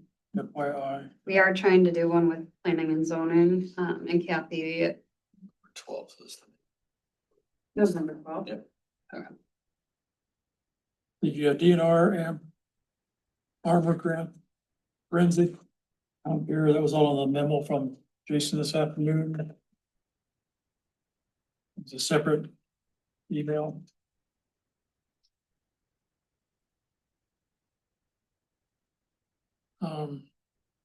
move on to the consent agenda. Any comments or questions? We had some financials that were on there. Did we get everything paid for the DNR grant? Because I guess those guys hadn't been paid. And our grant is complete. EFT reimbursement city was received June 16th of 2025. Oh, we paid it out then. Yeah. Okay, because I guess that they hadn't got the checks. That's why I was kind of checking out both of those. Friends that got it? Mel was talking today with Jason. My understanding is they hope to have it done by the end of the month, beginning November timeframe. Mel, I don't know if you're still on. So that was where they were at. There was a few resolution stuff they were trying to work through. So, but she's still. Yep, I'm here. I actually think we'll probably have it wrapped up by the end of the week. I just have a few more. We have all the answers. They just need to be formatted into a reply. And then the other one that there is the Compare grant. They wrote a grant for about $3,700. And they did get the grant, and it was applied to some nozzles for, I guess, their 1.5-inch hose lines that they have for their hoses for the fire department. It's the Compare grant, Mel, and I'm not seeing that one on here. Is that the list of grants that I'm aware of are there in front of you. Paperwork for 2 of the 4 that Jim was asking about earlier in the week, I have not been able to locate copies of. So I have requested from OFD or Fire Relief additional copies of the grants that were written so that we can find the forms to submit the reimbursements. So we're just waiting on them to get us the information. Okay. I just want to make sure everybody's aware of it. Yep. There's just one thing for awareness on the invoice registry, though. There's a check for myself, about $300. That is for gifts for the first responders. We bought them flashlights as a recognition gift that they'll get in November. So Okay. just so you guys are aware of that. Is that a surprise or do they know? They know. Public You'll, account. Just wanted you guys to be aware. All right. Consent agenda. Motion to approve consent agenda. Second. Who said that?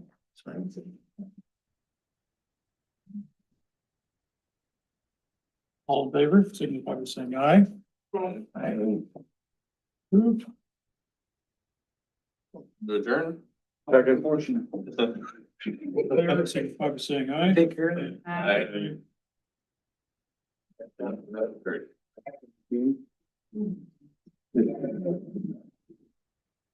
So I was just kidding about the hard stop.